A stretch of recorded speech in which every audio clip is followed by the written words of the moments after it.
Alright. It's not my fault.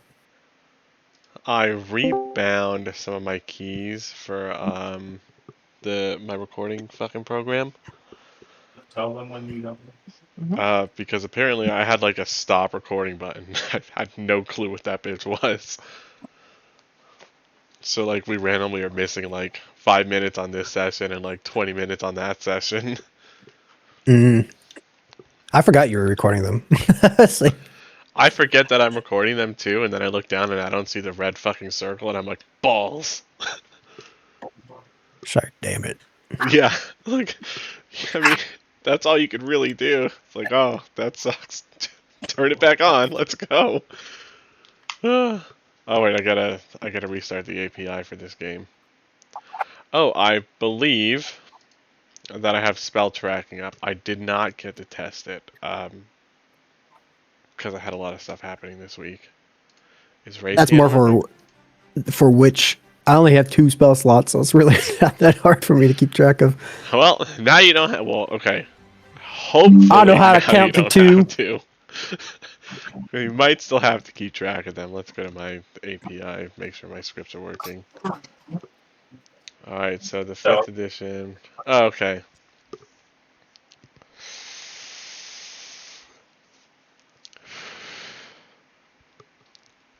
So I'll turn on ammo tracking and spell tracking. Yeah. You know, honestly, I'm not even going to bother with ammo tracking. I mean, I don't think ammo really comes to play really that much. Like, honestly, unless you're, like, really just going balls to the wall, shooting fucking arrows or crossbow bolts, like, I kind of just don't consider them a depletable resource. Well, because you can also pick them up. I think Yeah. like the rule is like a D20. If it's like 5 or below or something, it breaks. But Yeah. I mean, so unless you've got, like, 2 arrows, right? I don't give a fuck. You're like, oh, I bought 20 arrows. Mother, those 20 arrows are going to last you through, like, 150,000 fights. yeah, unless we're like sitting on a wall just pelting enemies. Yeah, and then after an hour, I'll be like, how many arrows did you start with? Oh, 20. 50. Oh, no, y'all are out of arrows. The fuck? I should have asked that sooner. We're going to start the spell tracking. I hope it fucking works.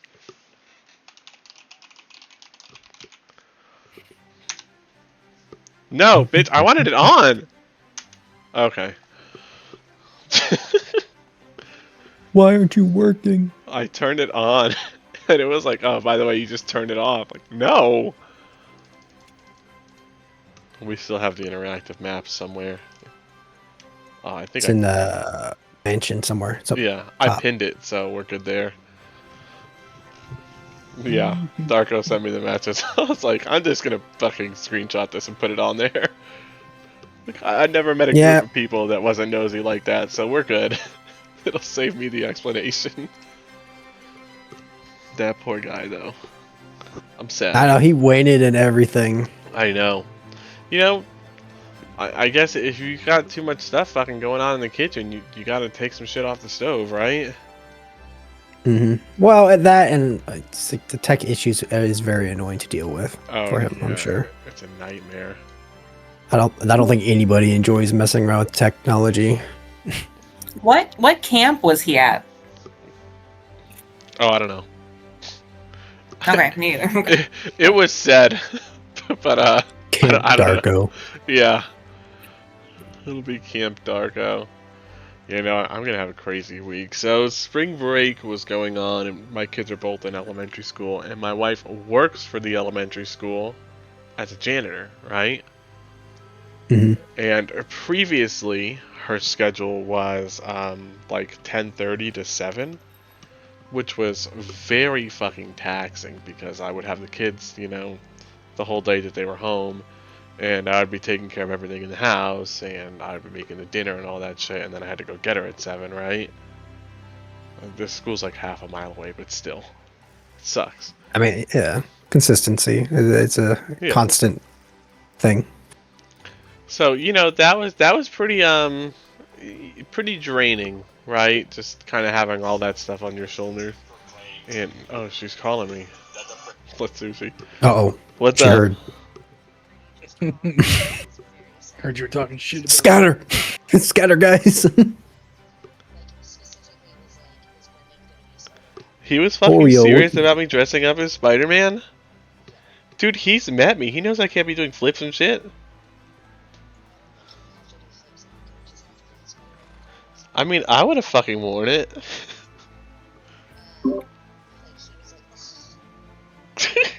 Fucking child. Oreo, you can't be on my keyboard. Move, kitty Wait, cat. what? Yeah, if he gets a Spider-Man costume, I'll fucking wear it.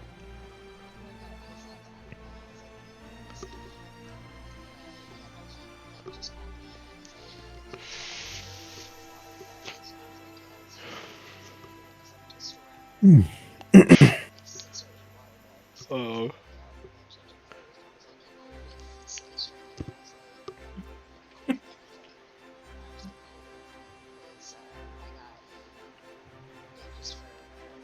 How are you doing, Witch?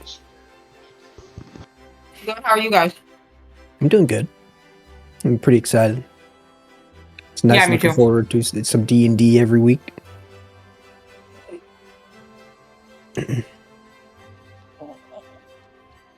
Me and my brother, we just got done playing Spiral.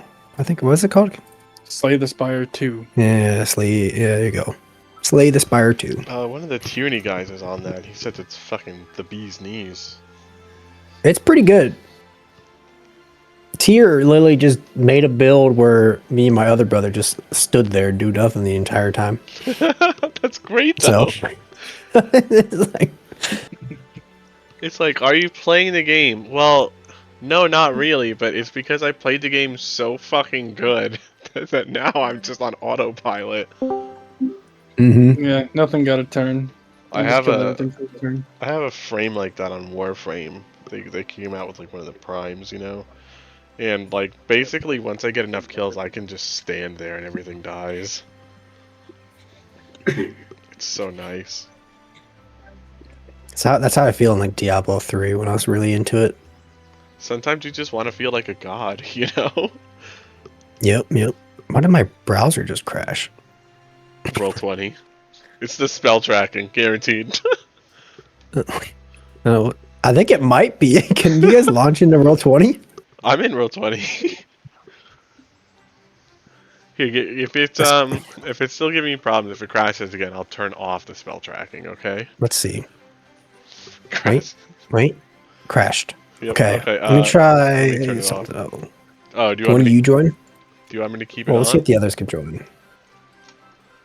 If you don't mind taking it off, I guess. Alright, spell tracking.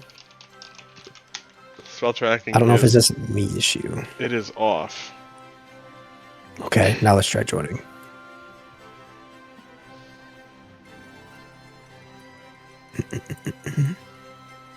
I saw after Launch show up for like a half a second, then he blinked out of existence. I was like, oh, he crashed. He did it again. Nope, it's crashed again. Interesting. It shouldn't be the API. No, it's probably something with. I use Brave, so Oh. I don't know why we're having issues. I use Opera, so I kind of feel what you're talking about. I mean, I Mine could looks just. fine. And I use Brave. I'm gonna restart my computer real quick. Alright, See if that we'll- fixes it. we'll You see gotta when stop get back. watching so much porn, bro. Yep. No, man, you can never stop me. I thought he was gonna say it's never too much.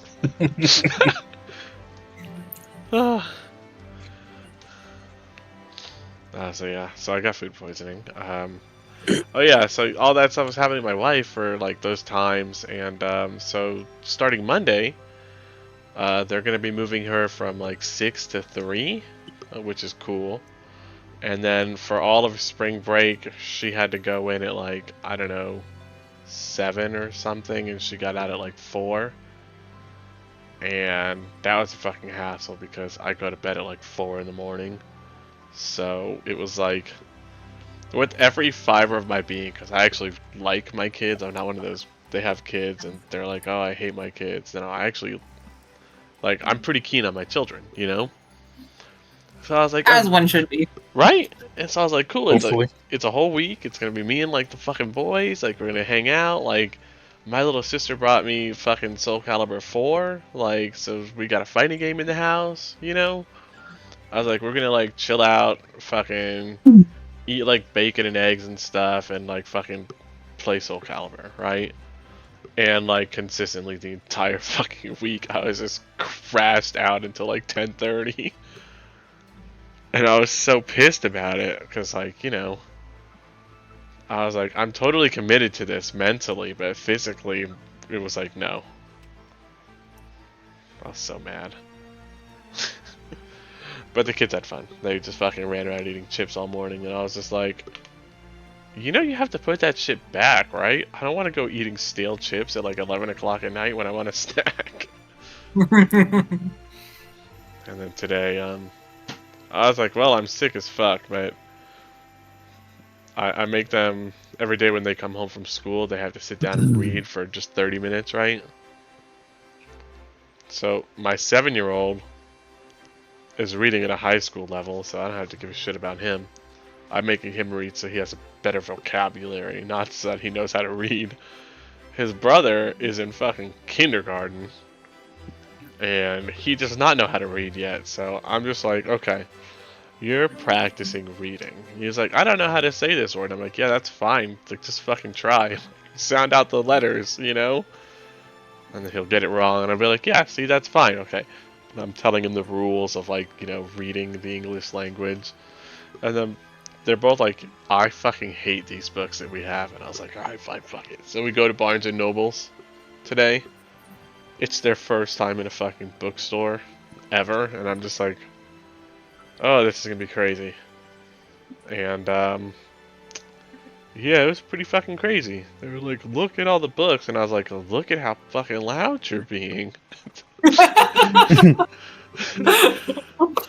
And they're like, what do you mean? I was like, bro, it's a bookstore. It's basically a library. Like, shh, chill. So they're doing that, like, little kid whisper where they're basically just quiet yelling. And I was just like, alright, fuck it. You know what? You're making the attempt. We're good. So they came out with some books. I got my older one, the Hail Mary book, Project Hail Mary, because the movie, you know? Nice. Good read. Yeah, I mean, that's what I heard. I heard the movie was pretty good, and so now I'm just gonna not watch the movie for like a month or two, because the older one's gonna read the book, and he's probably gonna be super happy, being like, oh, I read the book, boom, here goes the movie. So hopefully he enjoys that.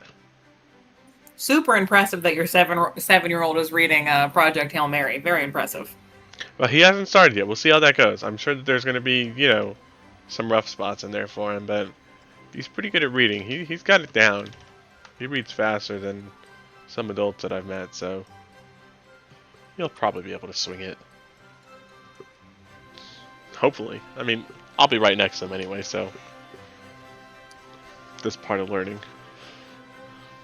I mean, making mistakes is the best way to learn, so. Yeah.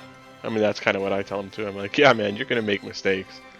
I was like, and there's going to be a much easier way to learn things than, like, making those mistakes, because, like, that's going to suck.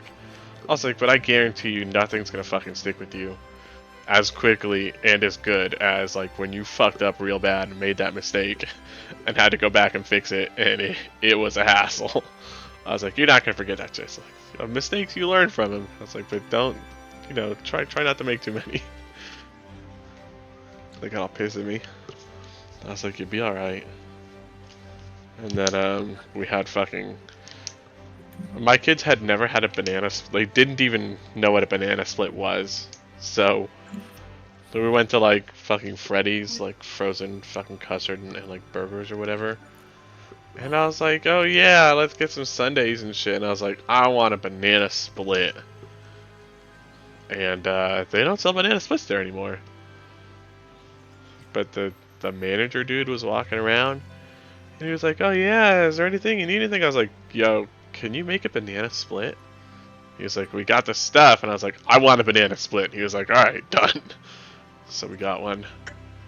They saw it come out, and they were like, oh, is that a banana split? And I was like, I mean, yeah, that's what I asked the guy for, dude. Like, it's a banana split.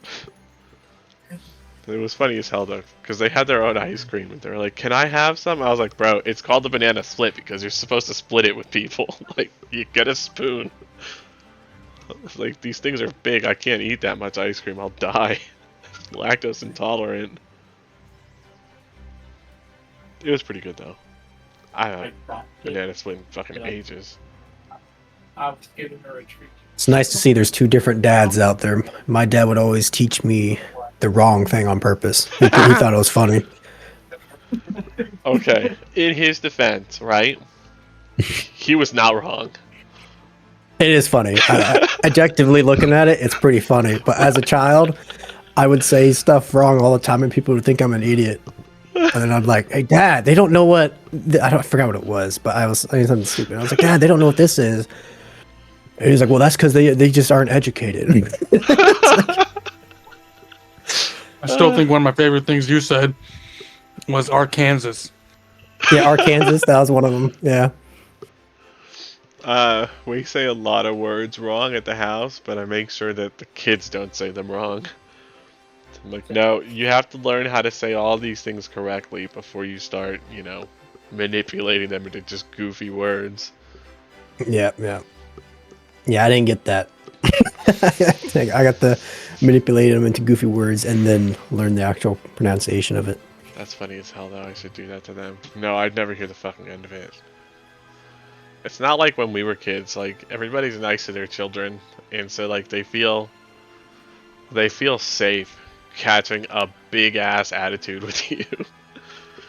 Like like my kids will scold me over dumb shit. I'm just like, who do you think you're talking to? And then they're like, oh, cross the line. You just give them the look. You know, you just cut your head real quick, snap your fucking neck looking at them, and they're like, I should stop now. You know, like my kids get popped. Like they have that danger sense in them, you know? Like, I'm about to get my ass beat. Damn. But it don't happen that much, because like, I don't know. We're all about the same age, I think. We all got the shit beat out of us growing up. That sucked. Like, Oh, totally. Nope. I just got Nope. abandoned. oh, I don't my know. mom abandoned him. I don't know which one's worse, actually. Would I have rather been abandoned or just had my ass kicked daily? Like, it's like they're both really shitty. I was a pretty good kid. I was a goody two shoes. That was kind of my thing. I was always in fucking trouble. I have, but you know, as a kid it was worse. ADHD, and until like a year or two ago, I didn't really like consider ADHD like a fucking disability or anything. I was just like, yeah, it's just ADHD, you know, like. It's a quirk. But no, it's like legit kind of a fucking disability, like, because one of my kids has it and my other kid doesn't, right? And it's like night and day. Like, it's like the goody two-shoes in class, versus the one that was always just acting fucking stupid, like that you just wanted to slap the shit out of, even as a child, you know? That's the difference between my fucking kids. And it's my older kid that has the ADHD, so it's worse. He'll just sit there like on the couch and he'll just go up to his brother and be like, "Wah!" right in his face, and I'm like, oh, I'm gonna fucking hit you. Come here. You gotta put your hand on his shoulder. If you do that again, no, don't look at the TV. No, I want you to listen to me. This is serious. If you do that again, I'm gonna hit you. Now go sit down, right? What you gonna learn today? Yeah. That was my dad right there. I actually used that line on him like a month ago. He got suspended because he said he wanted to drop a nuke in the desert, and like the school apparently took that as some kind of a serious threat. Just part of Al Qaeda. Like what? To the fucking desert, no less. You know? How dare he fucking endanger the scorpions anyway? So they suspended him for 3 days. And he was like, no, I didn't think it would be that big a deal. And we were like, bro, like, they have told you not to do that shit. We have told you not to do that shit at school. Like, no. He was like, I learned my lesson. And I looked at him. I was like, you're going to learn today. And I whooped his ass. I was like, fuck. He has a rough time, though. If you just let him do what the fuck he wants, he's pretty happy, but Like 5 And minutes. that's every kid. Yeah. And then like every kid, you know, like 5 minutes. And then like every kid, you know, like 5 minutes later they're bleeding and you're like, well, fucking told you not to do it. Don't want to listen. What did we learn? Right? Yep. I did that to them. Anytime they got hurt, until they were in school. They get hurt, come to you Yeah. screaming. What did we learn? Not to do that. Yeah. Gone. Like, you'll be fine. See, my weird thing is I used to just jump off of high places. Like I'd climb onto like a 2-story building and just jump off the roof Oh. Yeah, or jump out windows. I don't know why I did it, but yeah. I got injured a couple times, and then my dad's like, "Well, you got to learn a combat role." Right? You know, he's like, "Don't lock your legs Look, when you man, do it, at least." it's like you can figure out how to stick the landing, or you can figure out how to not fucking need to. You gotta pick Yep. one. No, I only jumped off the roof of a 2-story house once. It was we were knocking down wasp nests at like my friend's house, and he had like one of those like upstairs things where you could climb out onto the roof from the window.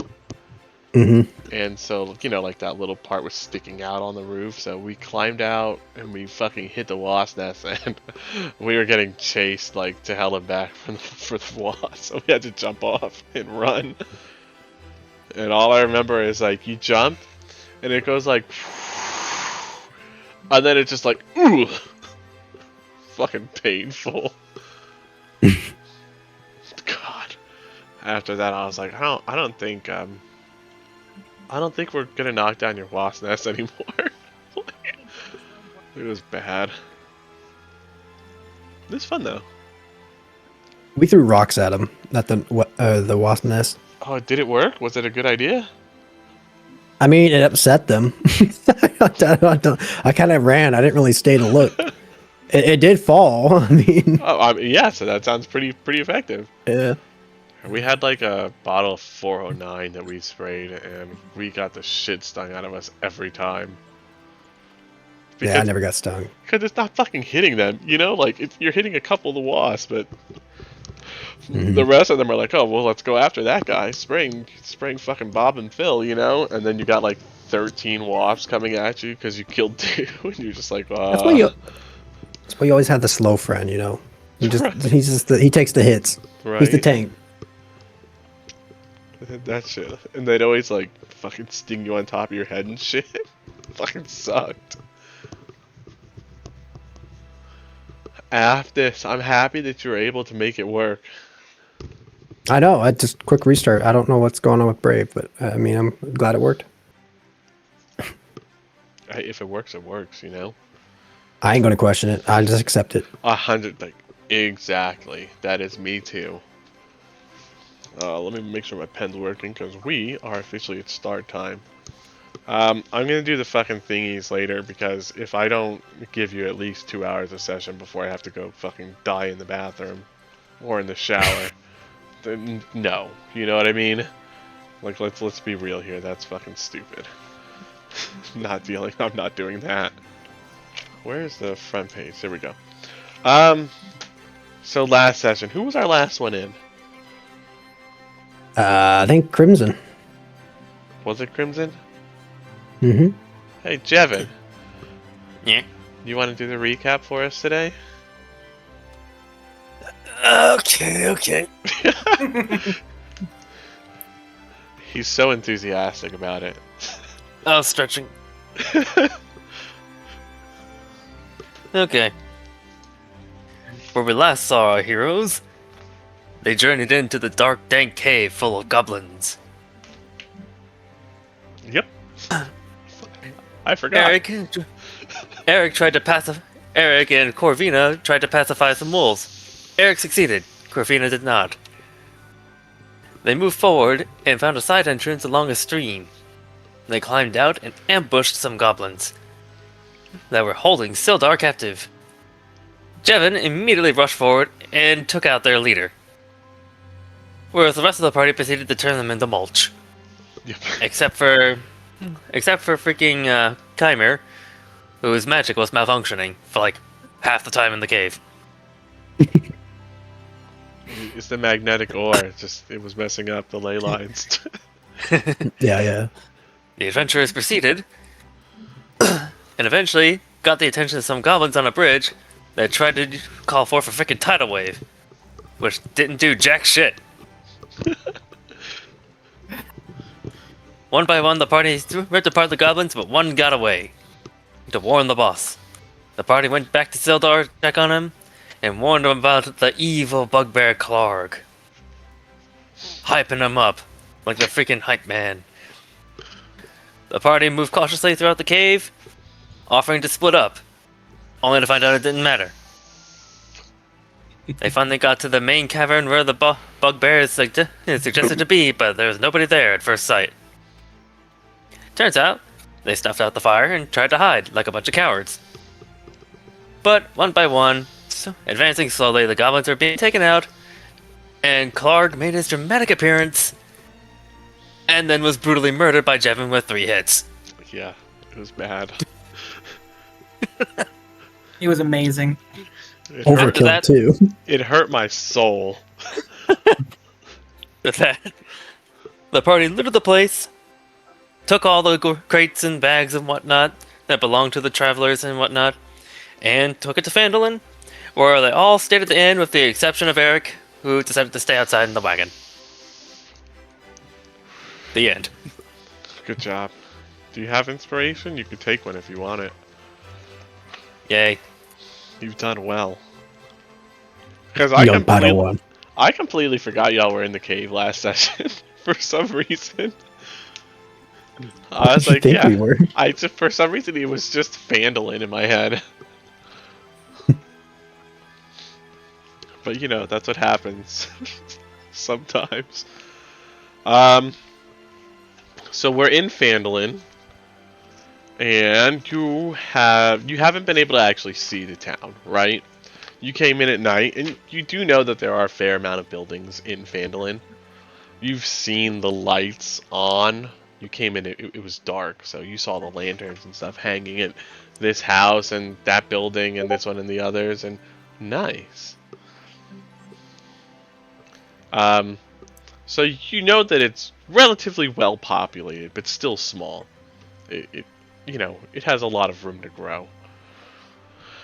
But you have no clue what's actually in the town, aside from the Stonehill Inn, which has a description saying that in the center of town stands a large, newly built roadhouse of fieldstone and rough-hewn timbers. The common room is filled with locals nursing mugs of ale or cider, and all of them eye you with curiosity. So, you wound up buying some rooms here, spending the night at the Stonehill Inn, getting some food and what have you.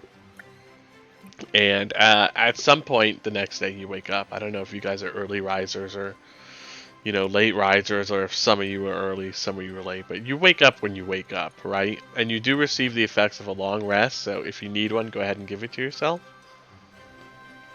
There should be a button on your character sheet, I think. You can just click it. Yeah, it's right below characteristics. Yep. But that's the magic word. You've received the effects of a long rest. Magic phrase. Fuck it. Do you mind if I test my Eldritch Blast to see if it's working? Yeah, go for it. Oh, no, I don't think it is. Aim out the window. Can I use Hex? No, that's not working either. I don't know. Ah, son of a... I'll be right back.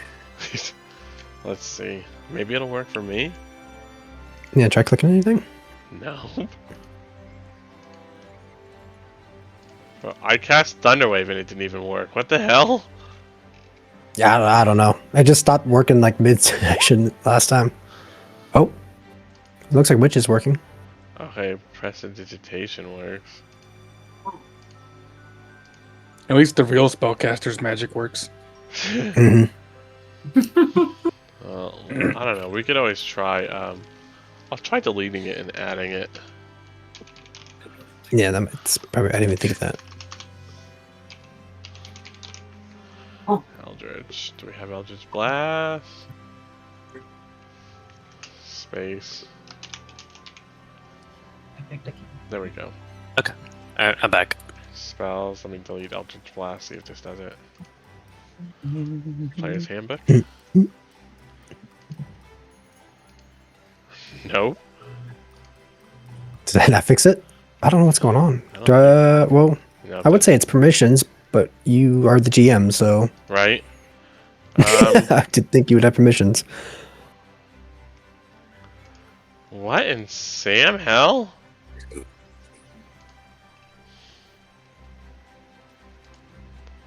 Oh well, I can always just manually roll it. So Yeah, but it's frustrating that it doesn't work. Oh, okay, so this is a spell. Spellcasting ability is charisma. Mhm. So we'll put that attack, range, rebel somatic, one action, okay. Still nothing. Oh, no, that was Link. Okay. Yeah.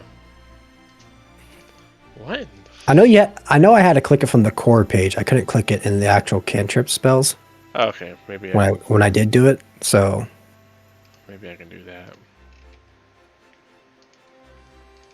I had to click the name last time. But Okay, so I can roll the fucking damage, but I damage. can't do the spell. Okay, well, it's not that hard. It says D20 plus 6, so I know my attack modifiers. So Okay. That is wait, really there's a bottom one. What's it? really weird. Yeah, I don't know. I don't know Let why me delete that's happening with you. Who knows? I would like to figure that out. I'll try and spend some time on it during the week just for you. Because that's problematic. It's a little confusing. Don't worry. It's not your Is it the fault. statue of the frog? Is there a That can't be it, right? where? No, it's not. Okay.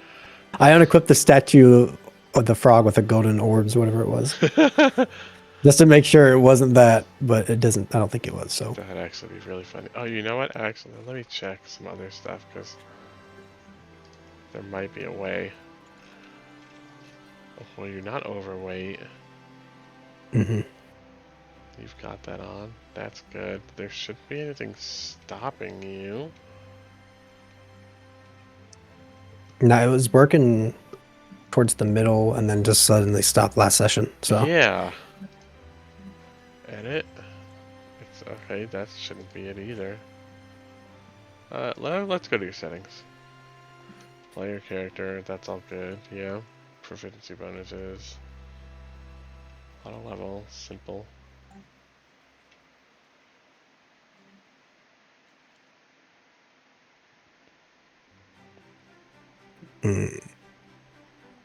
why does it say Magic Caster level 0? Is that meant to be 0? Do you know? Where is it? On the settings On the page, right? top left. Yeah, top left in the middle where it says Global Magic Attack modifier, Carrying Capacity modifier, and then this Magic Caster level. You know what that is? Top left in the middle, right? Can I ping it? I don't know. I don't think I can. No. Oh, yep. There it goes. Let's try.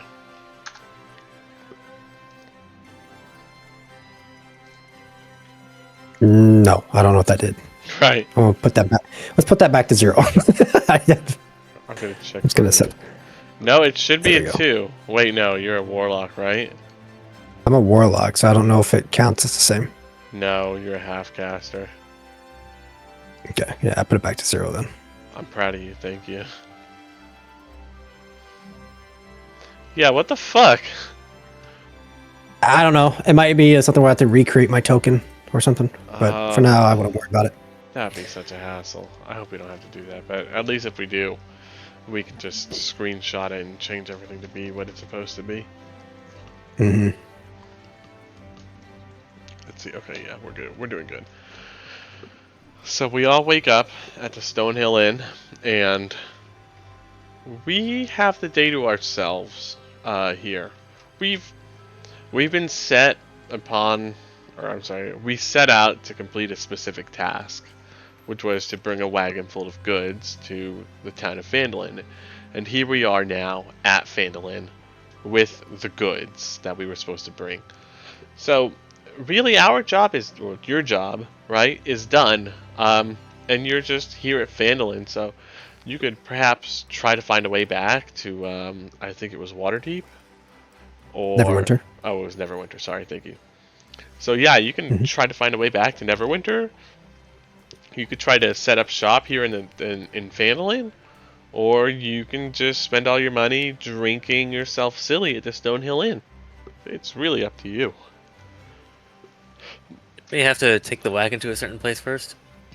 Yeah, we had Yeah. to go to Barson's Provisions, I think it was. It was. I wrote it down somewhere. Yeah. It is Barthen's Provisions. That is absolutely correct. I hope. I believe so. I wrote it down, so maybe. Also, don't feel bad about the whole spells not working thing. Every fucking time I run this campaign, there is some, like, indescribable eldritch horror of a fucking error that's somewhere.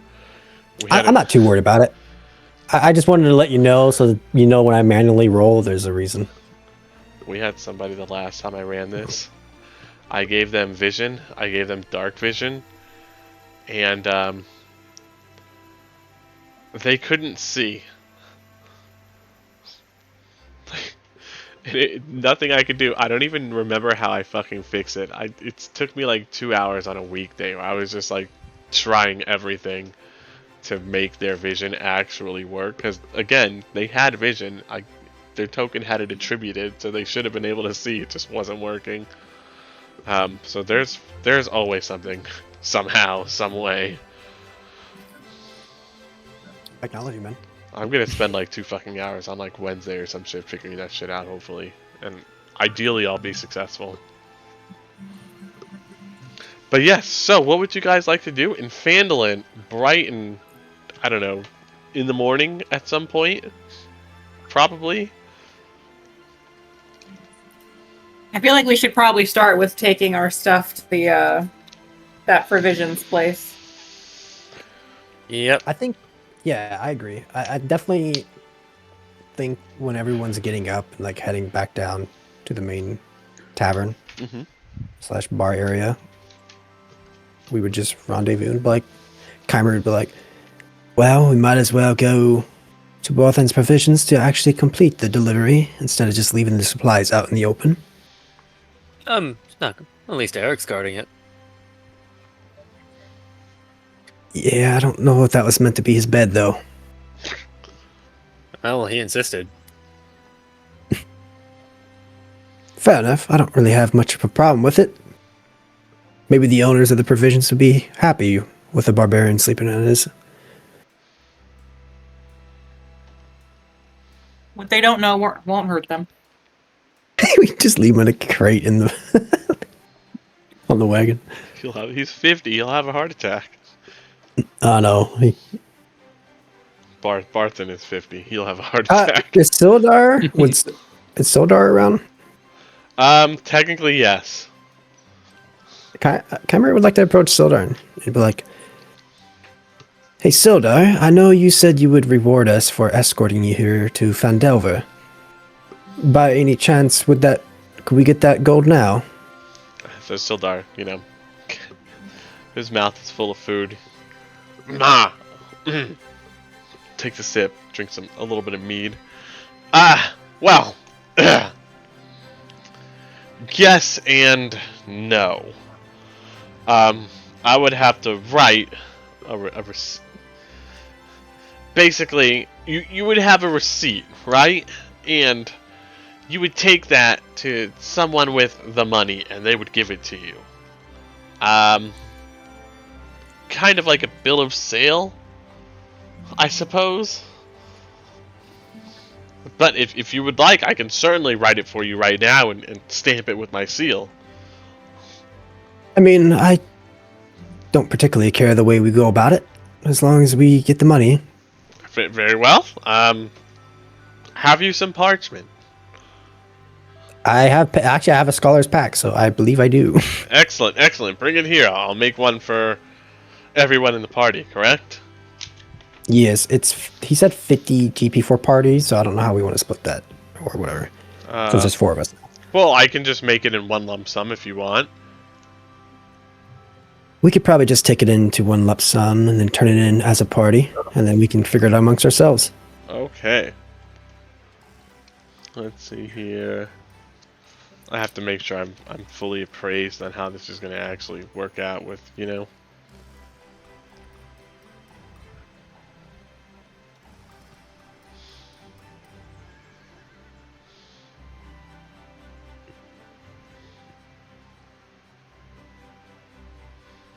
Oh, he'll secure a loan. Okay. So yeah, let's run that back a little bit. Obviously. Yes, I can give you the money today. If that would work best for you, I can do that. It does not say where. Just meet me back here around high noon or midday. Well, that works perfectly fine, since we have to go turn into the supplies. Ah, yes, the Barthens. Do you know where it's found?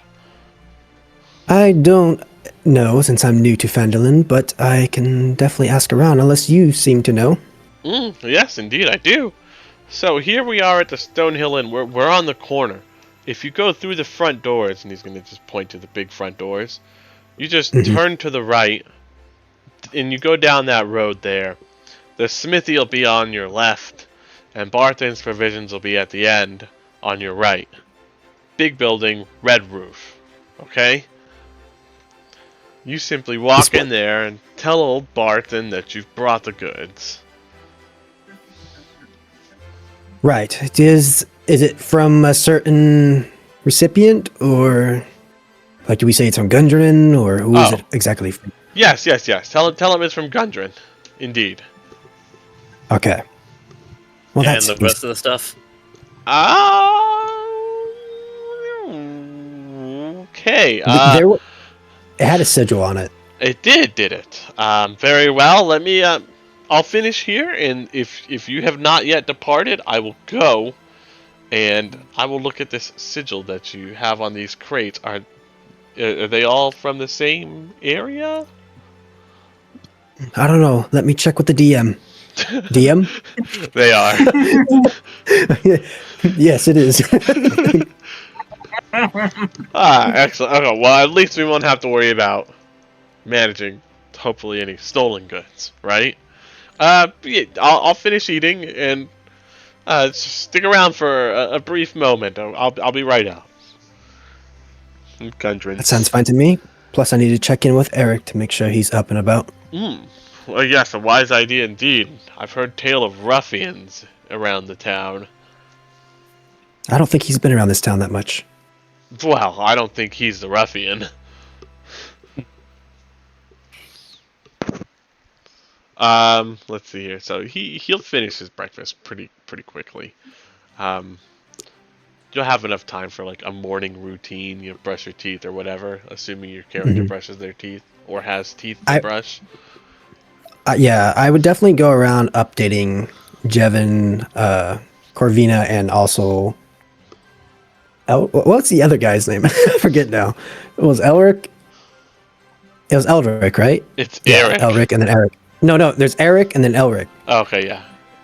Because technically Elric, does he get gold? How does that work? No, I don't know. He's not in the game, so he does not get. Okay. Now, if he was still a player, right? If he was like, I just got to take some time. Okay, he would still get gold, but he's not with us.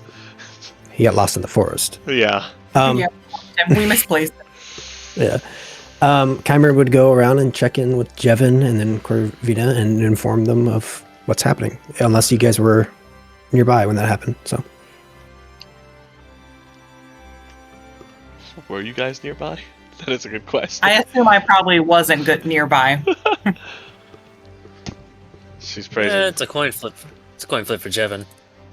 Maybe he could have been nearby, or maybe he's like still passed out in his room. All right, I'll flip the coin. Do you want the coin that's as old as the United States of America? Do you want me to flip that coin? Yeah, sure. Heads or tails? Jevin was nearby. Tails, Jevin was asleep. Okay. Oh, and tails. You were asleep. Okay. So Kymer would look around. Where would Corvina be? I'm probably Corvina? down here. I'm probably just not like in your conversation. Okay. Well, Kymer would be like, Sildar, I'm going to go check in with the rest of the party to inform them what's going on while you finish your meal. And he would go up to Corvina and be like, Corvina, it seems that we have to figure out exactly who those stolen goods belong to, and Sildar's going to assist us in that. And then we're going to go to the provisions to turn it in, and then also get our reward for escorting Sildar. Now, where's Jevin? He's going to ask you. I haven't seen him at all today. Okay. Did he, by any chance, do you know what room he was in? I have no idea. Do we know what room he's in, DM? Honestly, I bet we can ask the innkeeper. yeah, no, you wouldn't know what room he's in, but yes, you can ask the innkeeper. I'll go up to the. I'll go. Well, I'm like, actually, I want to have you do this, Corvina, because I want you to roleplay a little bit. I'm like, well, Corvina, do you mind go checking in and seeing if Jevin's all right? I absolutely will. So I walk up to the innkeeper, who I assume is like what, hanging out at the bar. Yeah, basically. He's kind of on like So standby. Yeah, just hovering around. So I walk up to him and I'm like, "Excuse me." Oh, adventurer! What can I do? What can I do for you today? I'm looking for one of the people who came in with me last night, Jevin. Do you know what room he's in? Which one is this Jevin? He's the alcoholic. Oh! Oh, yes. And he's gonna look at you guys. Your room. And he's gonna point to Keimer. Across the hall, second door on the right. Right. Okay. Simple enough. Thank you. No problem. Will you be requiring breakfast this morning? No, thank you. I see. Well, if we need anything, come and let us know. We'll hold your rooms until nighttime. All right. Sounds good to me. We're not exactly sure of our plans currently. The life of We'll an let you know. adventurer. Ceaseless, is it not? Yeah, we might just get murdered on the way out. We never know. Well, ideally not. That would be... Wow. So, Wow. do you think that may happen to you? Well, Sildar was saying something about ruffians around here, and I don't really know what that means. Yes. There have been. Let me find it exactly, because there was actually a Red specific Barons. rumor that goes into that.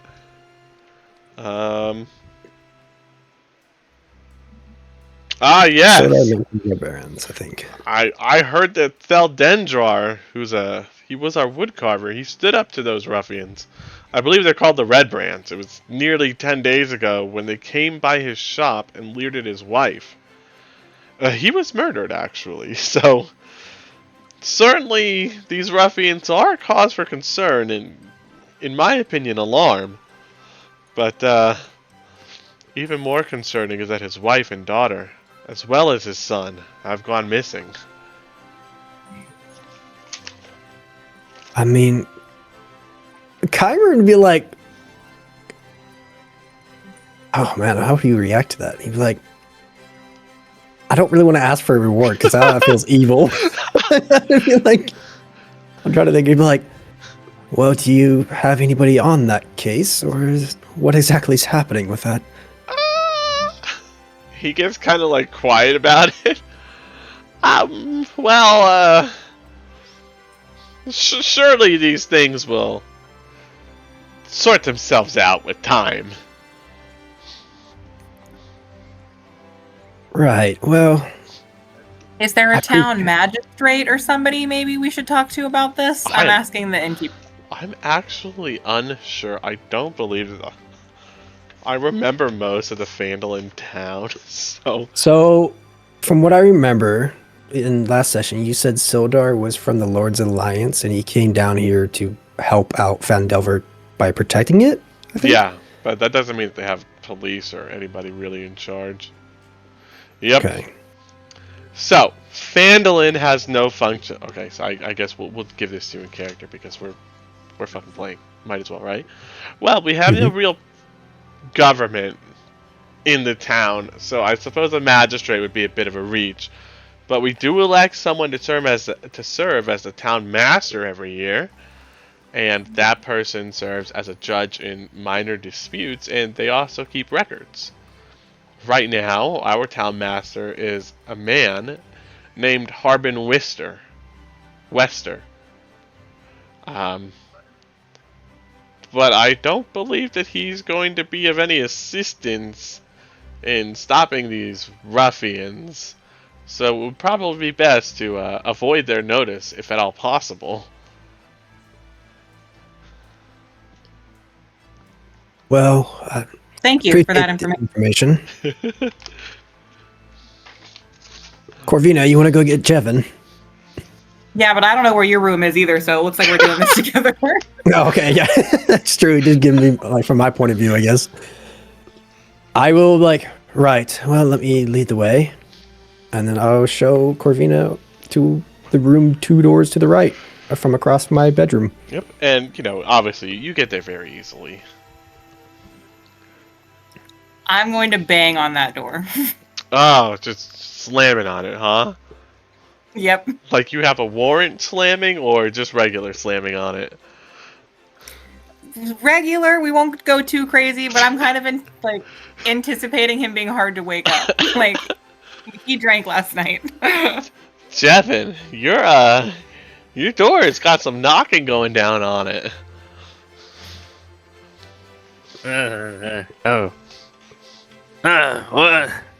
What happened? You are able to hear these noises through the door. It's not, they don't have weather seals. Like, Oh yeah, he's waking up. Veterans get to him. What? All right. Yeah, enough of the racket.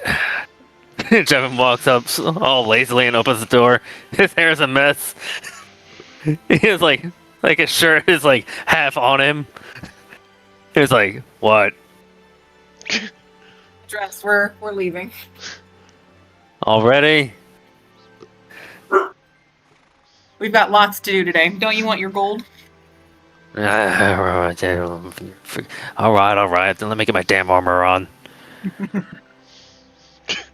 is anybody going to tell him about the ruffians? Nope. Okay. He's getting dressed. We'll tell him in a minute. Nope. All right. Yeah. So it takes him a little. What kind of armor are you wearing, Jevin? Chainmail. That's medium, right? It's heavy. Oh, it's heavy. Oh, fuck me. I was thinking of something else. Although, be honest, if it's like chainmail, Jevin could probably just slip it on. It's not like plate mail or something. Yeah, it's not like you have. It's literally just a fucking shirt. Yeah. So if you guys wait by the door, he's done pretty quick. I mean, not super fast. There are still more parts to the armor that he has to manually put on, but I mean, it's going pretty quick, and you can see him, even if you're just standing at the door. Like, you can gauge how long this is going to take. It's worth waiting around for. We're watching him slowly dress. It's a reverse strip show. Oh yeah, buddy. Sober up. You got this. Well, despite his freaking half-awake stature, you can see he's putting on his armor with freaking refined precision. Like he's done this hundreds of times. You gotta throw coins at them. Because it's reverse stripping. You have to pay them to look. So Jarvan's a functioning alcoholic. Oh yeah. I- Especially with that 18 con save. Yeah, like that concept was to see whether or not Jevin will wake up. I love it. That's great. But yeah, so And we'd be like, well, we should definitely go check in with Eric. Okay, on the way down the hallway and stairs, I am going to catch Jarvan up on everything. Jevin. Thank you. Sorry. Alright, yeah. Catch him up. Yeah, so we need to drop off the stuff that we were hired to bring to the store. Yeah, that figures. Sildar needs to go get a loan to pay us. Uh-huh. And apparently there are town ruffians around. And I was thinking we should Lovely. maybe talk to the town messer and see if we could get maybe a reward if we do something about it. Are you hold on? Would Corvina be interested in a reward? I think I would. So Okay. I think you guys are too like good to like ask for the reward, but I'm neutral. Oh, I'm neutral too.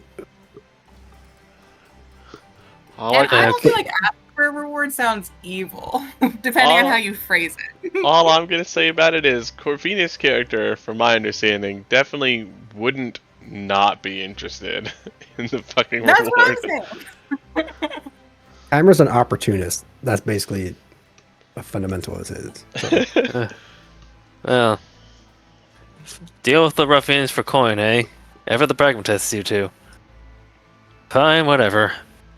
well, I mean, it's either that or we can help build our reputation if we ever plan on staying in this shithole. True. Seen worse. And you definitely have seen worse. As far as like small, like growing towns, villages are, Phandelver's actually doing pretty good. Aside from that, which you haven't seen, but you will see when you go out of the building. Aside from that ruined manor on top of a hill to the east, it's all doing pretty okay, actually.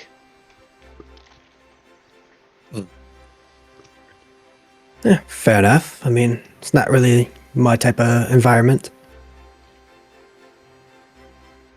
But I guess it could be worse. Yeah, it very well could be. Alright, let's go get Eric. So you go outside, you go to the wagon, the stables, and Eric, what are you up to? Are you still sleeping, or have you begun getting ready? No, he would have been up like early, just like right when the sun's coming up. Okay. Basically, Are you he's definitely an early riser. are you still there then? Is the big question. That is a good question. Would there be any easily seen body of water from the town, particularly where the wagon would be? No. Then yes, he would still be there. Okay. He would just be kind of perched up against a tree, just watching people as they go by, but trying to like stay out of sight. Ish. He's Yeah. not trying to hide particularly, but he's not trying to make himself known. Yeah. He just want to stand out. Yeah. In that case, you will actually have a little bit of a decent kind of glimpse into the town of Phandelver. And so, through your time standing there, since you got up at sunup, you probably will have been there for an hour or two by the time all this kind of happens, right? So you'll see the townsfolk going through the early morning rituals of their day. So you'll see men, women, children, husbands and wives, all the normal kind of parts of village life, and everybody seems to get along pretty well.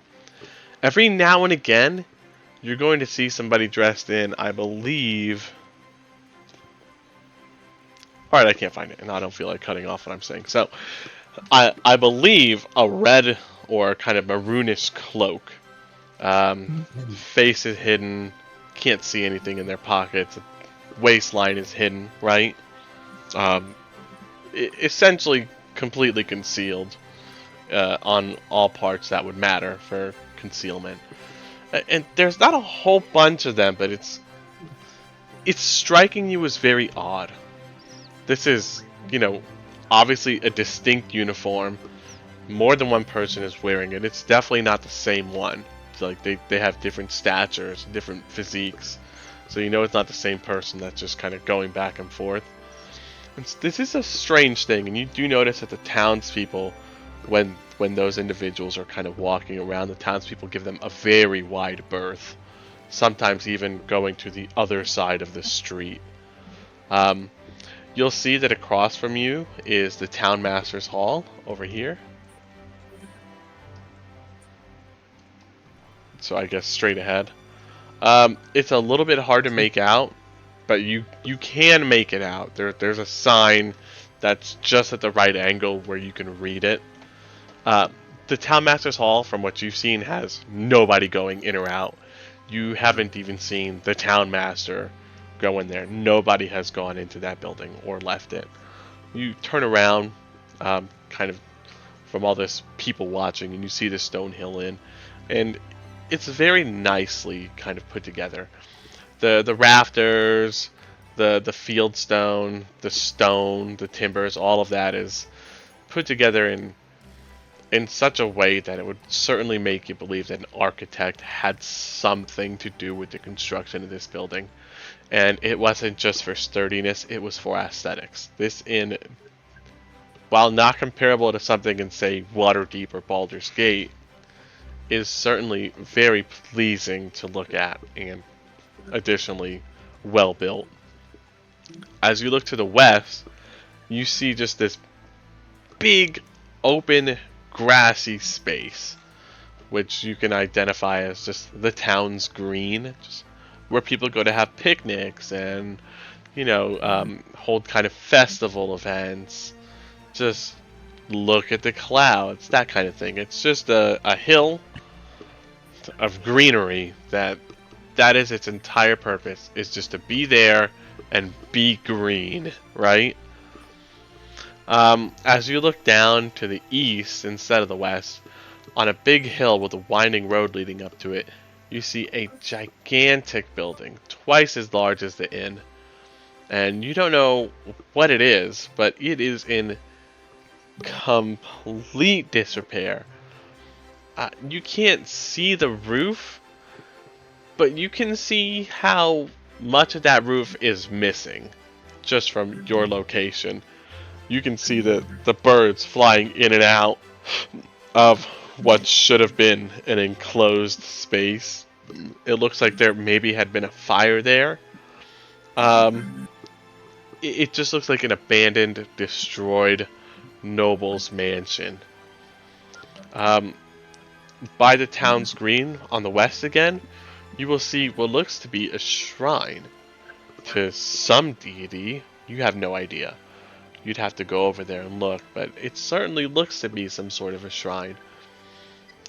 Let's see here. Am I leaving anything out? I think I've gotten all your highlights from that location. Yep. And that's what you'll see kind of in your time people watching while waiting for the rest of your party members. Okay, one thing with the people, especially the ones wearing like the cloak, Yes. would he notice like if they're paying particular attention to him since he's like new to town, or if they're focused on other stuff? They are all giving you at least a passing glance. They're not lingering on you for very long. And a normal person would chalk it up to simply, oh, okay, well, I'm new and I'm in town, and obviously I'm going to get some looks. People are going to look at me and not recognize me, so that's normal. Perhaps with some additional information from the rest of your party, that might change your outlook on things. But ultimately, the answer to that is going to be no, nothing outside of the ordinary right now. Sounds good. Yeah, he would just be sitting there waiting. He has no interest in the shrine. And that was the only thing of note that I think he potentially would be. I like it. So the rest of you get there when you get there, right? Yeah, I would assume probably Corvina's leading the way. And then with Jevin, and then Cameron's just going to send him back as we approach the wagon. Corvina's just walking around. Mother duck. Leading the ducklings. Or not. Come on, kids, we got to go get our gold. Yeah, come on, guys. It's payday, let's go! 50 gold is a lot of money. It's not anything groundbreaking, but, just to kind of make that in essentially a day, that's a lot of money to make in a day. Mm-hmm. So, Got this, Eric, Corvina.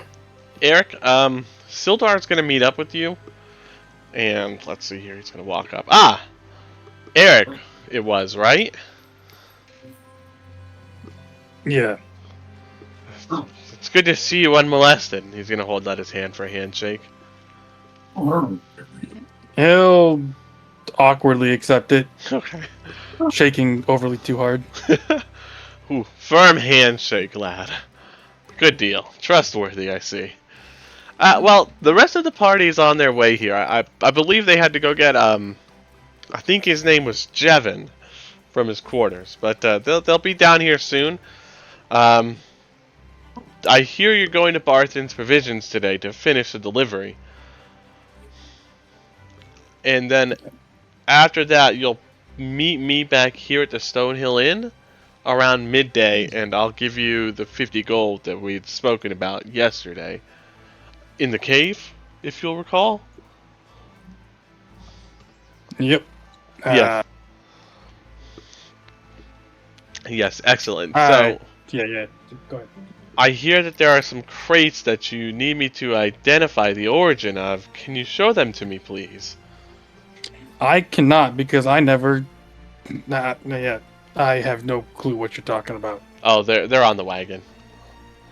Yeah, but do they all have like the insignia? I never investigated them, so I don't know anything Well- about the insignia.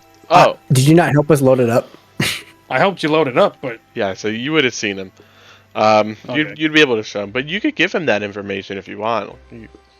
That's pretty reasonable. yeah, I mean, as long as I know about it, sure. I just assumed because I never did investigating on the crates that I wouldn't know about it. But like, yeah, they're over here in the cart, and we can take a look at them. Excellent. Do they all have the marking on them, or? As far as I know, yes. Oh, okay. Besides the ones that we brought. That makes things very easy indeed. Oh! And he lifts up, like the tarp or whatever you have on top. Oh, yes! Oh, what a good find. Amazing, amazing. All of these crates belong to a group here in town, actually. Wow. What good fortune. So, after you do the delivery at Barthen's, and you meet me at the inn, you will take the wagon over to the Lion Shield Coster.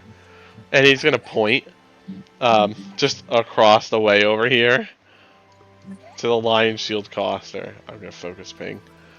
Okay. Yes, and they'll be so pleased to hear that you've retrieved these things. Word has it that they've been having quite a rough time securing a supply line. And given how full your wagon is, I could see how that was a concern. I'm sure they'll give you some kind of a reward. Sounds good. And where would we find the other shop? Oh, well, I had told them inside previously, but if you take a right, just go around the corner here from the Stonehill Inn, and he's gonna do like kind of one of these motions. Boop. So yeah, just go around the corner like this, and it'll be the red building, red roof, big building, all the way at the end on the right. All right, thanks. No problem. I believe that the rest of your companions should be here very soon. I'm going to go secure the loan. And I hope you great success in your endeavors here in Phandelver. He'll kind of like... Yeah. He will fucking manifest a hat and tip it at you, I suppose. Yeah, I'll just nod at him.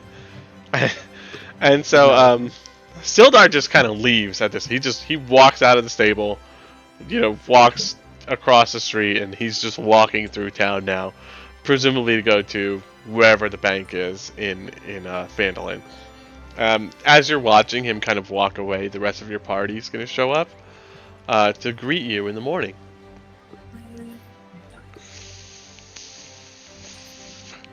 It's about time. And that's when... Well, Okay, yeah, go for it. Jevin seemed to be having a rough morning. We had to wake him up.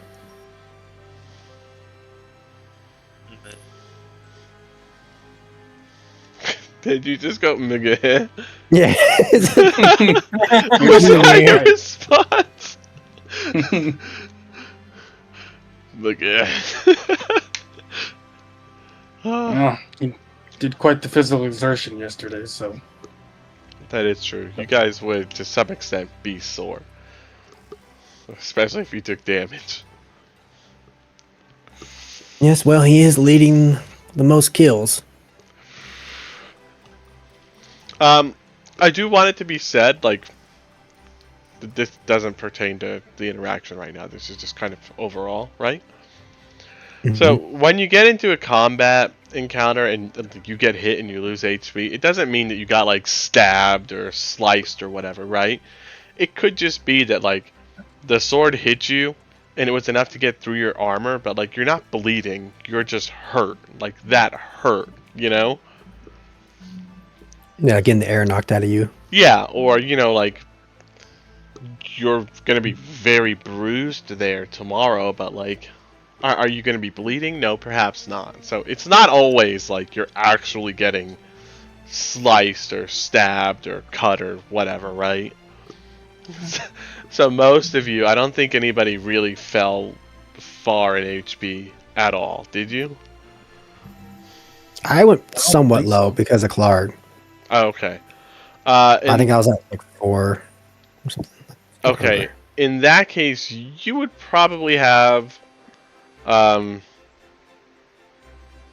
some messed up muscles, right? Like you're definitely going to be extremely sore, very bruised, because Clark was using a mace or a Morning Star, right? If you had some healing applied to you, which I think perhaps you did, that's going to take care of the injuries, right? So like if you broke a bone or whatever, had a fracture, you know, it's going to kind of stitch those up, but like the damage is still, you're still going to hurt. You know, you're just going to be able to function properly instead of having to like be in a cast or whatever, a sling. So like don't always just assume that just because, you know, you took a hit that you're like, oh, I'm bleeding everywhere. Now like if you take a hit and it's like half your fucking HP, it's probably safe to assume that you got ran through, okay? And you can RP that kind of however you want, but I just want to, because like it just kind of clicked to me to probably maybe mention that. Yeah, I think you would kind of see like Keimer be a little bit stiff, but he wouldn't mention it because he has appearances to upkeep. You know, I like he it. likes to carry himself well. So if you paid attention, if you for some reason if your character wants to pay attention, you would probably notice it. I like it.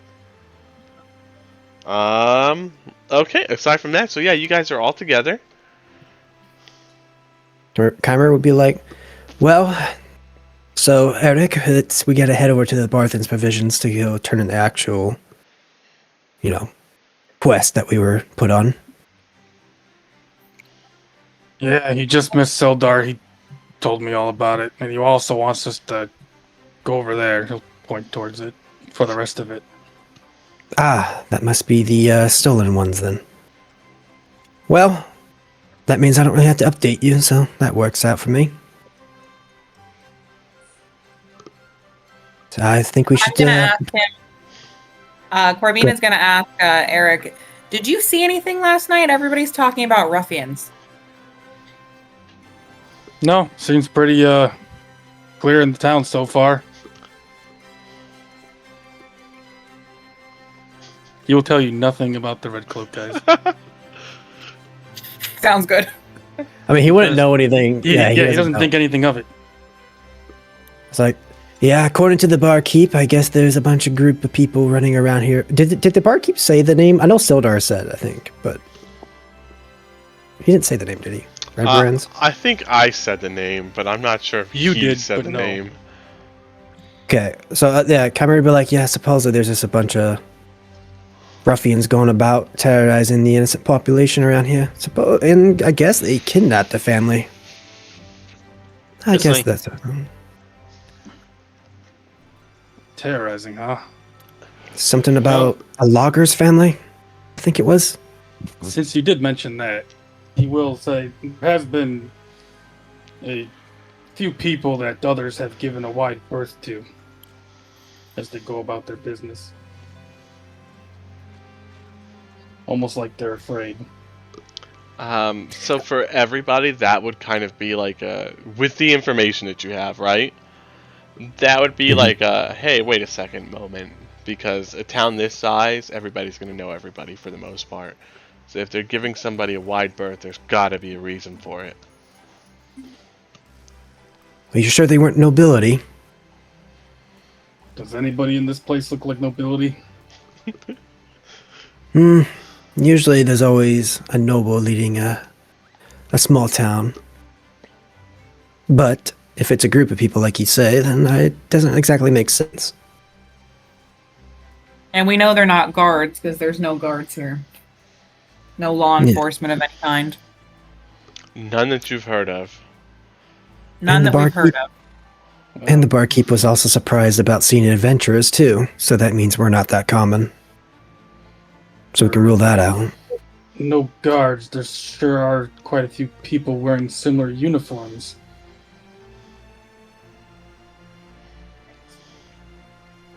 Well, we can definitely keep an eye out, but we should stick to what we were meant to do in the first place, and then from there we can decide. I'm always up for extra coin. Oh yeah, and What? you guys might not be like super experienced adventurers, but you totally know that just killing bad guys in town is absolutely a way to make money. You just have to make absolutely sure that they're bad guys. Yeah, Chimer would be like, I mean, they did kidnap someone, but maybe we can check with the mayor. I think his name was... I wrote it somewhere. Where did I put it? I think it's Hardin Wester. Yeah, Harbin Western. Yeah. Oh, here we go. It's on Yeah. the map over here. Someone called Harbin Wester is supposedly the elected mayor of this town, so we could probably check in with him to get more details on the matter of the Red Barons, or the ruffians.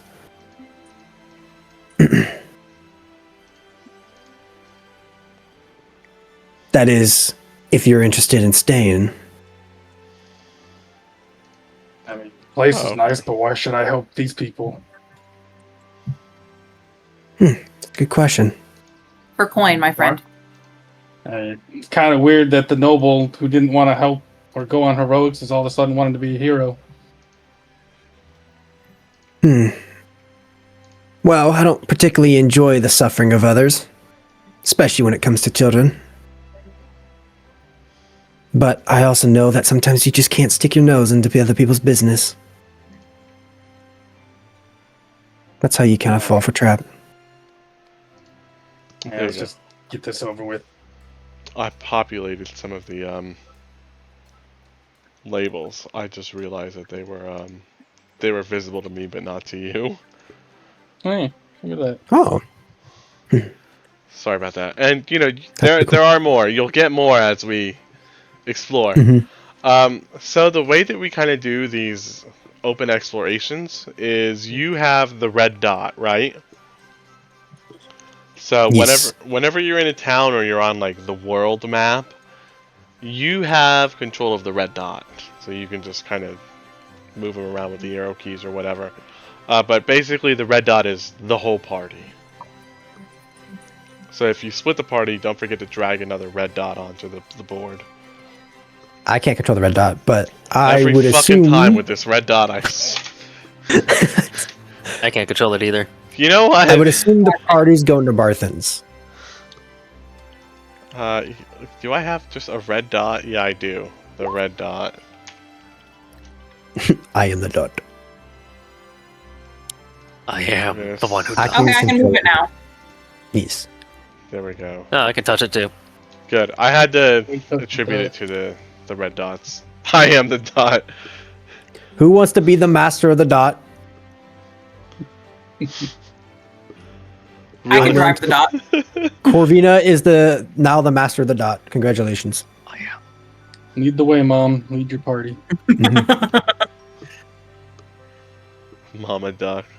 Going for a stroll. Oh, Mama Red Dot. I am.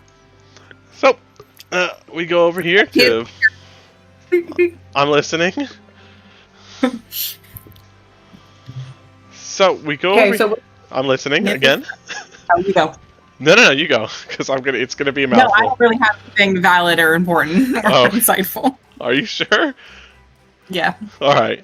So you wind up here at Barthen's Provisions. Some backstory, right? Barthen's Provisions is the biggest trading post here in Phandelver, and it stocks all the ordinary goods and supplies, right? So backpacks, bedrolls, ropes, rations, that kind of stuff. Just all your regular goods and supplies. They're open from sunup to sundown, and they do not stock weapons or armor, but you can purchase other kind of adventuring items here. Can I sell clothes here? I believe 'Cause- so. I have 2 sets of fine clothes for some reason. All right, then we'll take care of that if you'd like. The exception to the adventuring gear is anything that costs more than 25 GP. Right? So if you need weapons, if you need armor, not here. You have to ask around to see where to buy that. The guy in charge of Barthen's Provisions, his name is Elmar Barthen. He is lean and balding. He is a human male. He is 50 years old and has a kindly manner. There are other employees in the shop. They are the young clerks called Ander and Thistle. They, you'll see them as you kind of come up to Barthen's Provisions. They're loading and unloading wagons. Well, that seems like our people to talk to. Who's driving the carriage or the wagon? Anybody? Corvina? She's driving the Yeah. dot. I mean, I can drive both, I guess. Just let Jevin do it. Let Corvina be Mama Duck.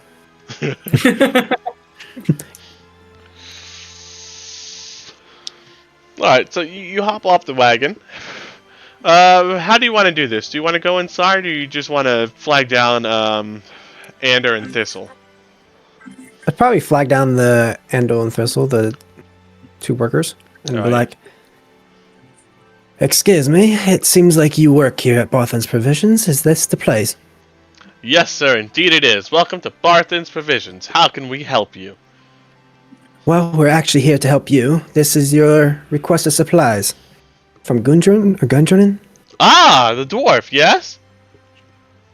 Yes, that's the case. It seems to be a bit more than we were expecting. Well, that's because we found some stolen supplies from a bunch of goblins. And long story, we already have information on where these belong to, but we do have yours. Oh, I see.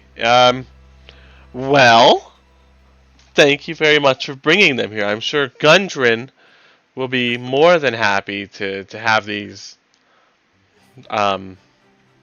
Wow, just drawing a blank on that really simple ass word. To have these received. Provisions? Oh, yeah. Woo. Well, hopefully, if he's not dead anyways. Why would he be dead? Has something Ah, happened to long story. Gundren? Not exactly sure, but by the information we got from Sildar, I don't know if you know who that is. Supposedly he was taken to some other place by the goblins and traded to someone. I don't exactly know. Oh, okay. And this triggers something that I have to find. Got it. Thistle, no, because he's the only one whose name I remember, so Thistle's going to stay with you. Ander is going to leave. And Ander immediately turns around once you're done saying this. Witnessed. So Ander immediately turns around and you see him run into the shop. You go, Barthen! Barthen! Barthen! No, not so comically. Barthen! Barthen! And very, very shortly thereafter, Barthen comes out, his young employee in tow. Something has happened to Gundren? Come inside. Tell me all that you know, please. I mean, we don't really know that much. I think it's mostly Sildar. Come inside. Okay. I guess we can go on in. Yeah, I mean, it's a store anyway, so. However, he's going to take you into the back. You get the feeling that this is a bit more secretive than it probably should be.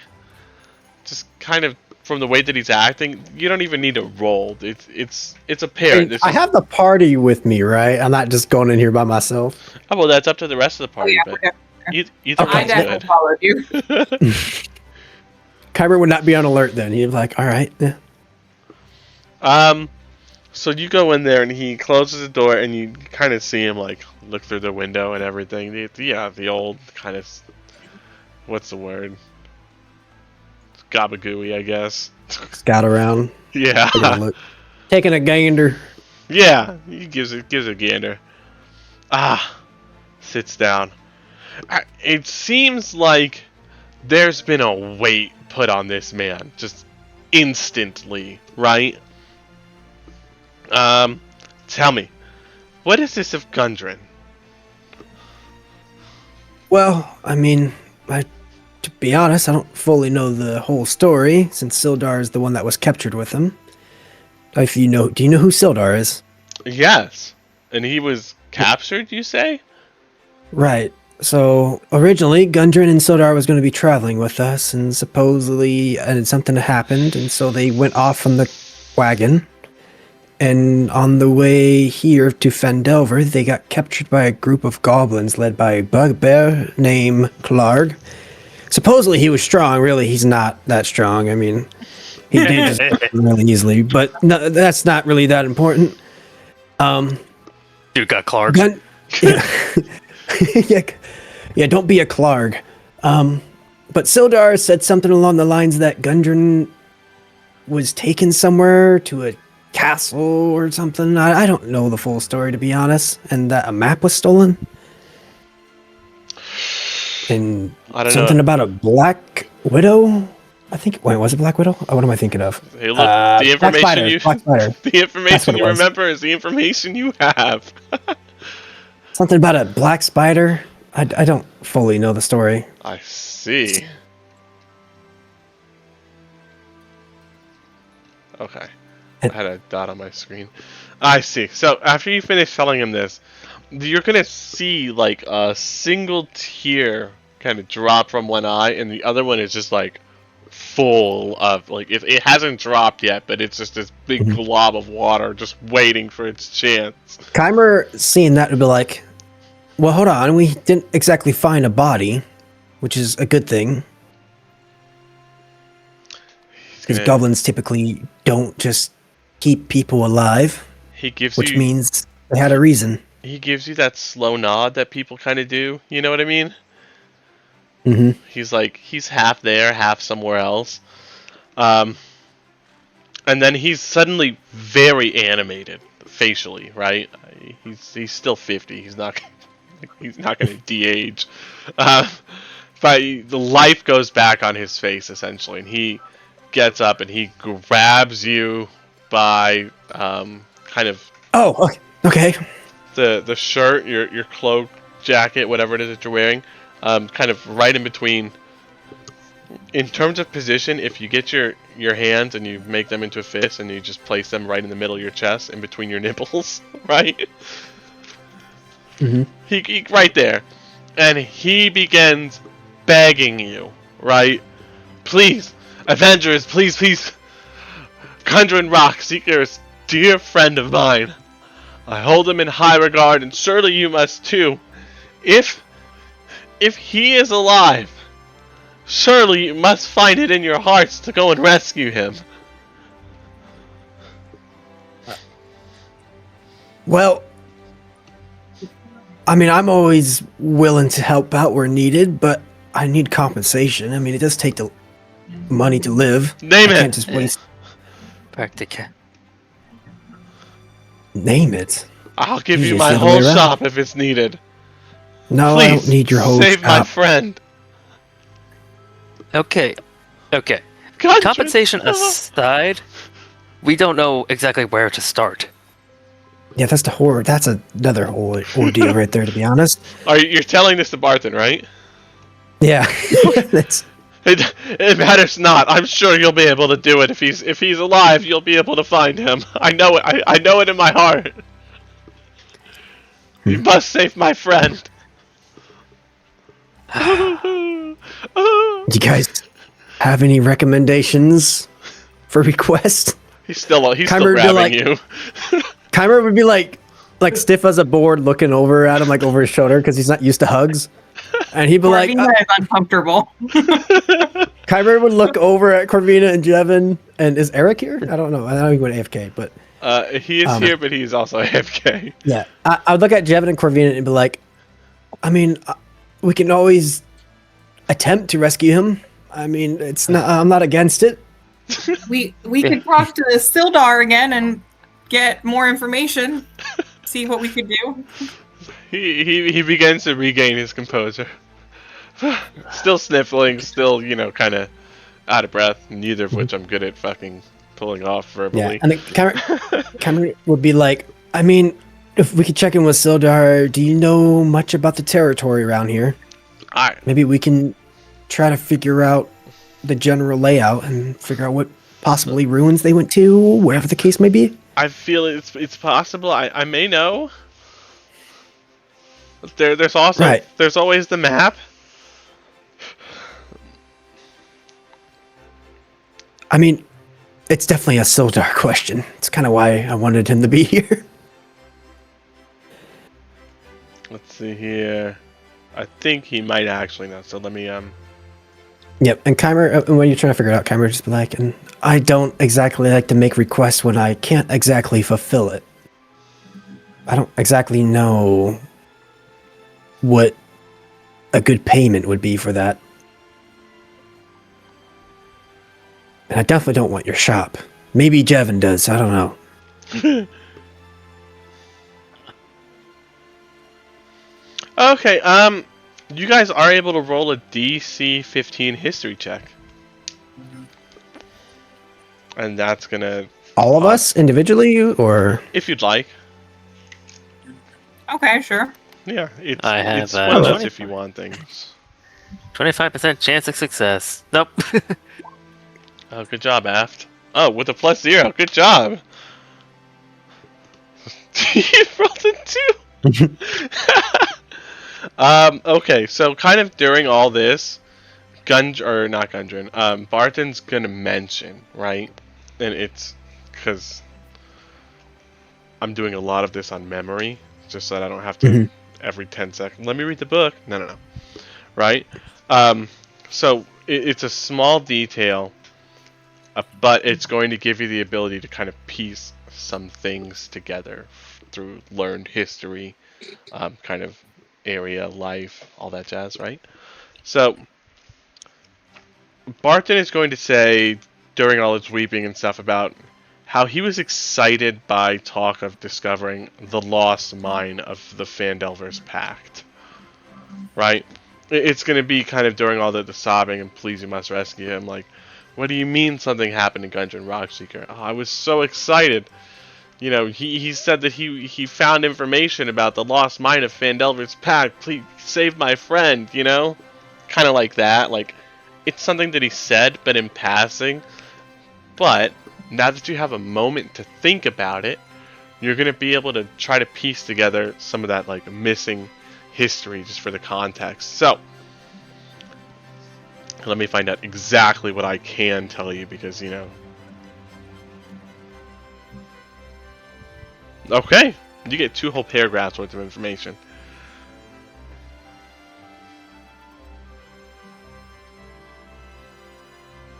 Okay, so more than 500 years ago, there were clans of dwarves and gnomes. They made an agreement that was known as the Phandelver's Pact, right? And this was a way in which they would share a rich mine in a wondrous cavern that was known as Wave Echo Cave. In addition to the mineral wealth that the mine had, it also contained great magical power, and human spellcasters allied themselves with the dwarves and the gnomes to channel and bind that energy into a great forge, which is called the Forge of Spells. And in the Forge of Spells, you could make magic items, right?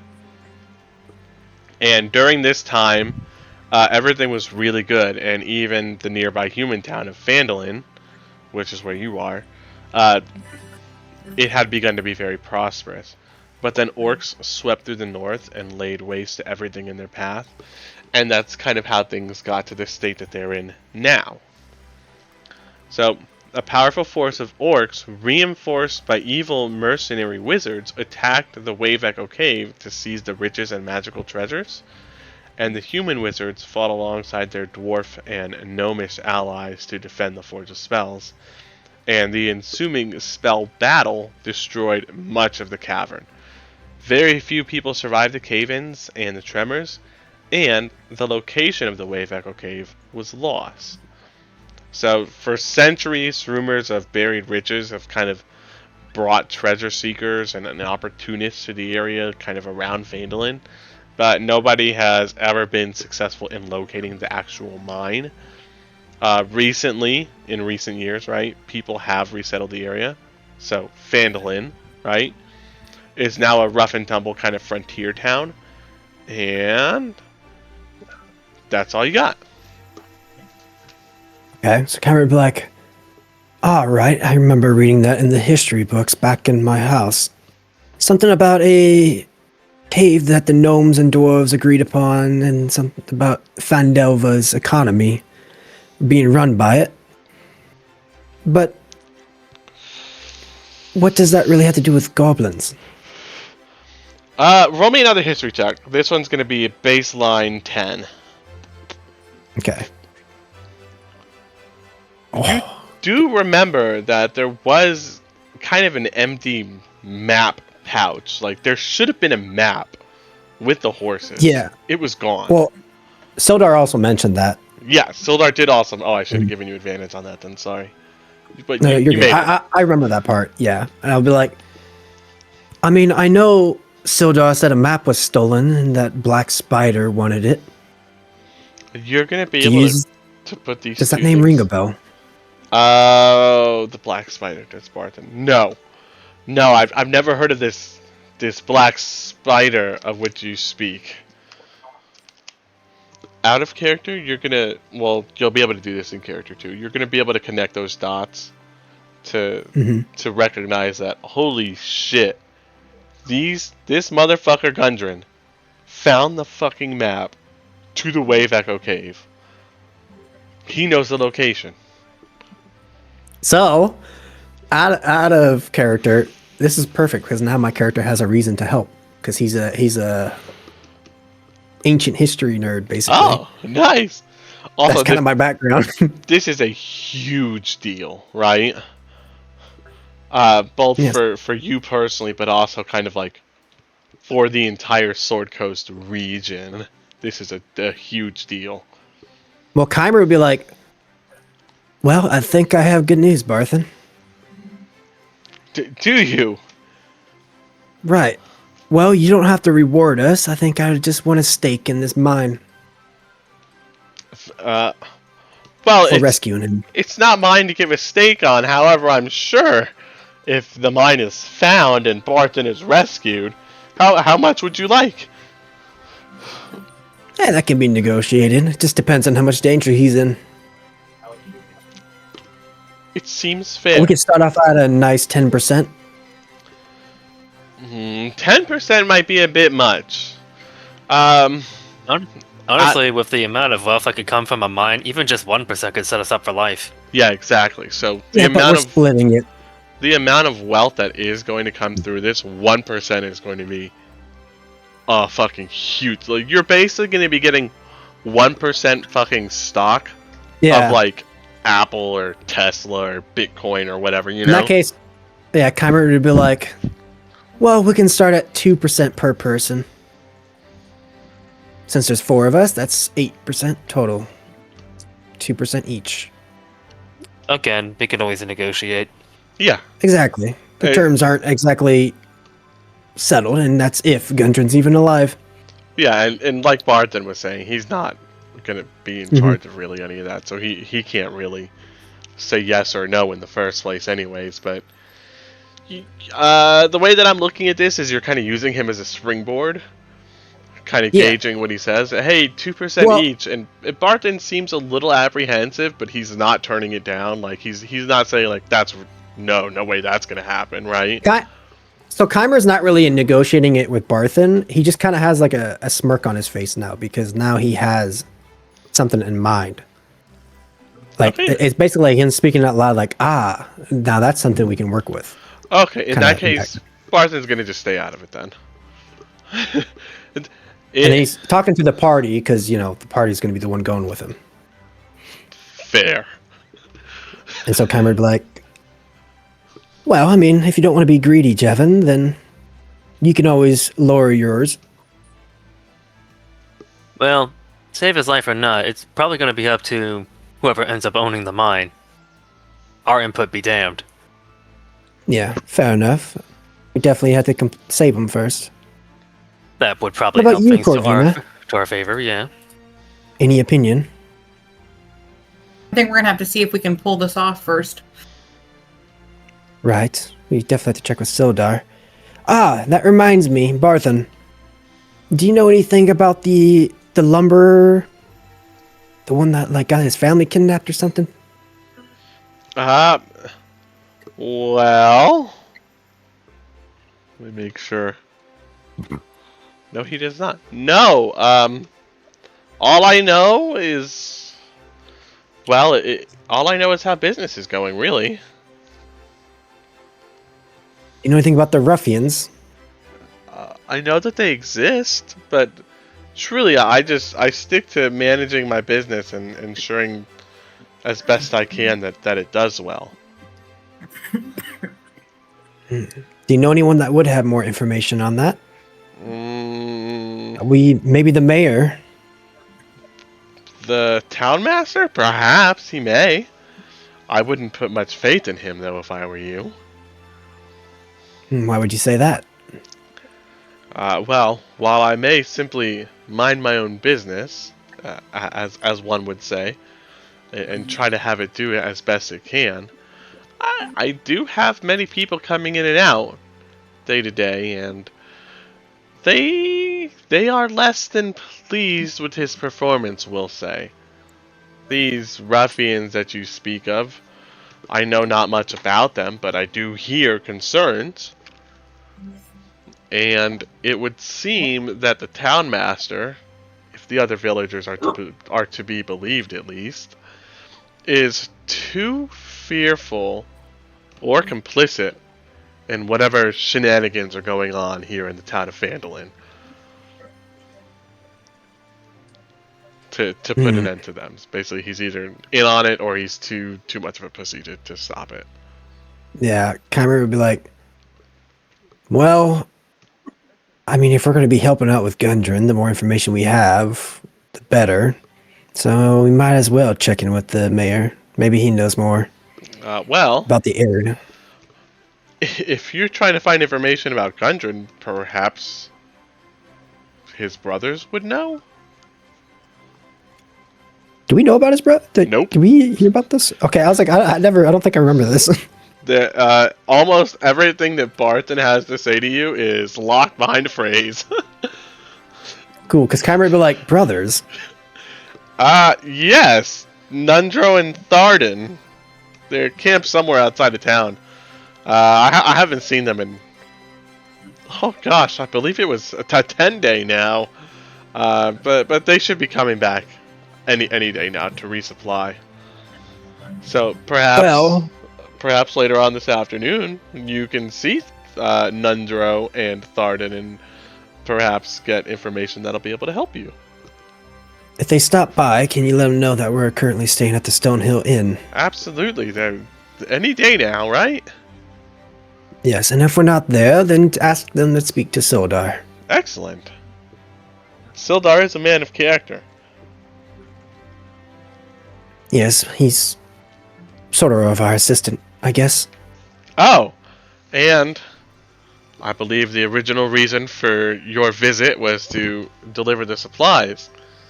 And you'll kind of hear a knock at the door. Mhm. And Gundren's going to kind of shout through, "Yes? We've finished unloading. It's all here. All accounted for. Good condition. They've done well, Barthen. Barthen's gonna look at you guys. And it would seem that everything has gone according to plan with your end of the bargain. He's obviously feeling better now. He's gonna give everybody 10 gold pieces each. I 10 think it gold was. pieces, yep. Yes. He's actually gonna give you 11 gold pieces. Oh, okay, cool. Well, Neat. these supplies are going to help with business. Certainly are going to help with business, and perhaps that's a good thing. Perhaps maybe we could use more business. Possibly, right?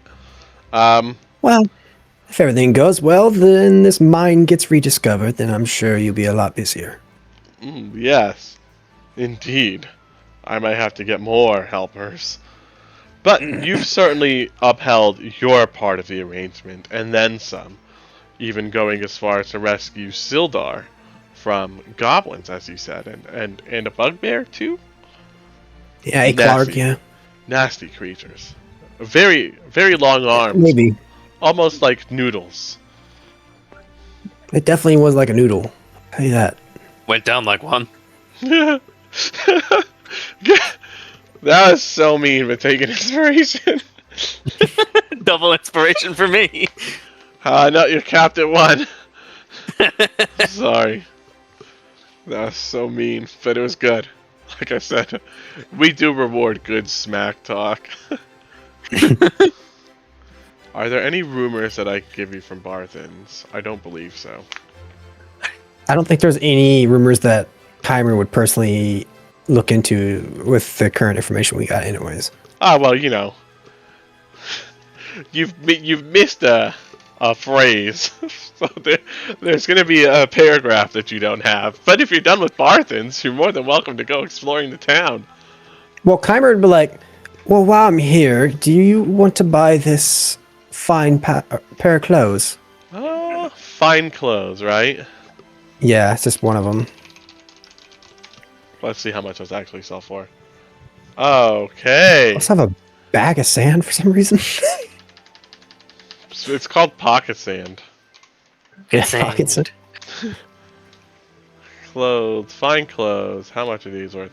Oh, hey. I gotta find the actual price on this. Holy shit. Okay, so first off, those fine clothes weigh 6 pounds, so kind of heavy. Second off, Yeah. if you want to sell them to Barthen, he's gonna sell them to you for 8 gold pieces. Oh, Or he's gonna buy them from you for 8 gold pieces. Sorry. all right. Yeah, I'll do that. So how do I... Where's the lock button on this? How do I get rid of it? What? Do I just right click and delete? Where's that the X? Here, let me look at your sheet.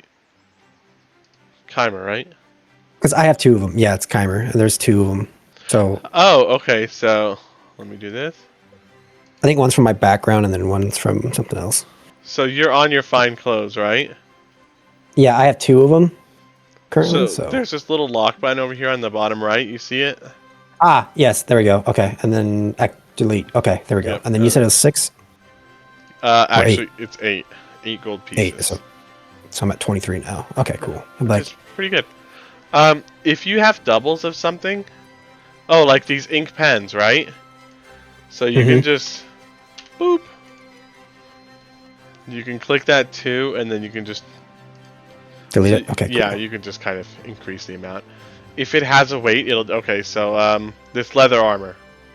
Right? No, let's not do that. That'd be fucking stupid. Yeah. I was going to end up selling my dagger. Well, I'll keep one dagger, but I'm going to sell my short bow. That's Unless a someone loader. wants it. So you see your total 28.5, Mm-hmm. 38.5. Yeah, so it automatically updates. Yeah. So if it has weight and you have more than one, and you just don't feel like having like a giant list over here in your inventory, right? Just just 2, 3, 5, however many. If it doesn't have weight, it really doesn't matter what the hell you do with it. Okay, cool. And then the other thing would be the statue of a frog. Well, Kymer will actually look at the party and be like, and does anybody particularly care about the statue of the frog, or can we just sell it and split it? I say sell it. That's your party mascot. You're just gonna get rid of him like that? I mean, do like an arcane check on him or anything? Like, we're sure he's not important, right?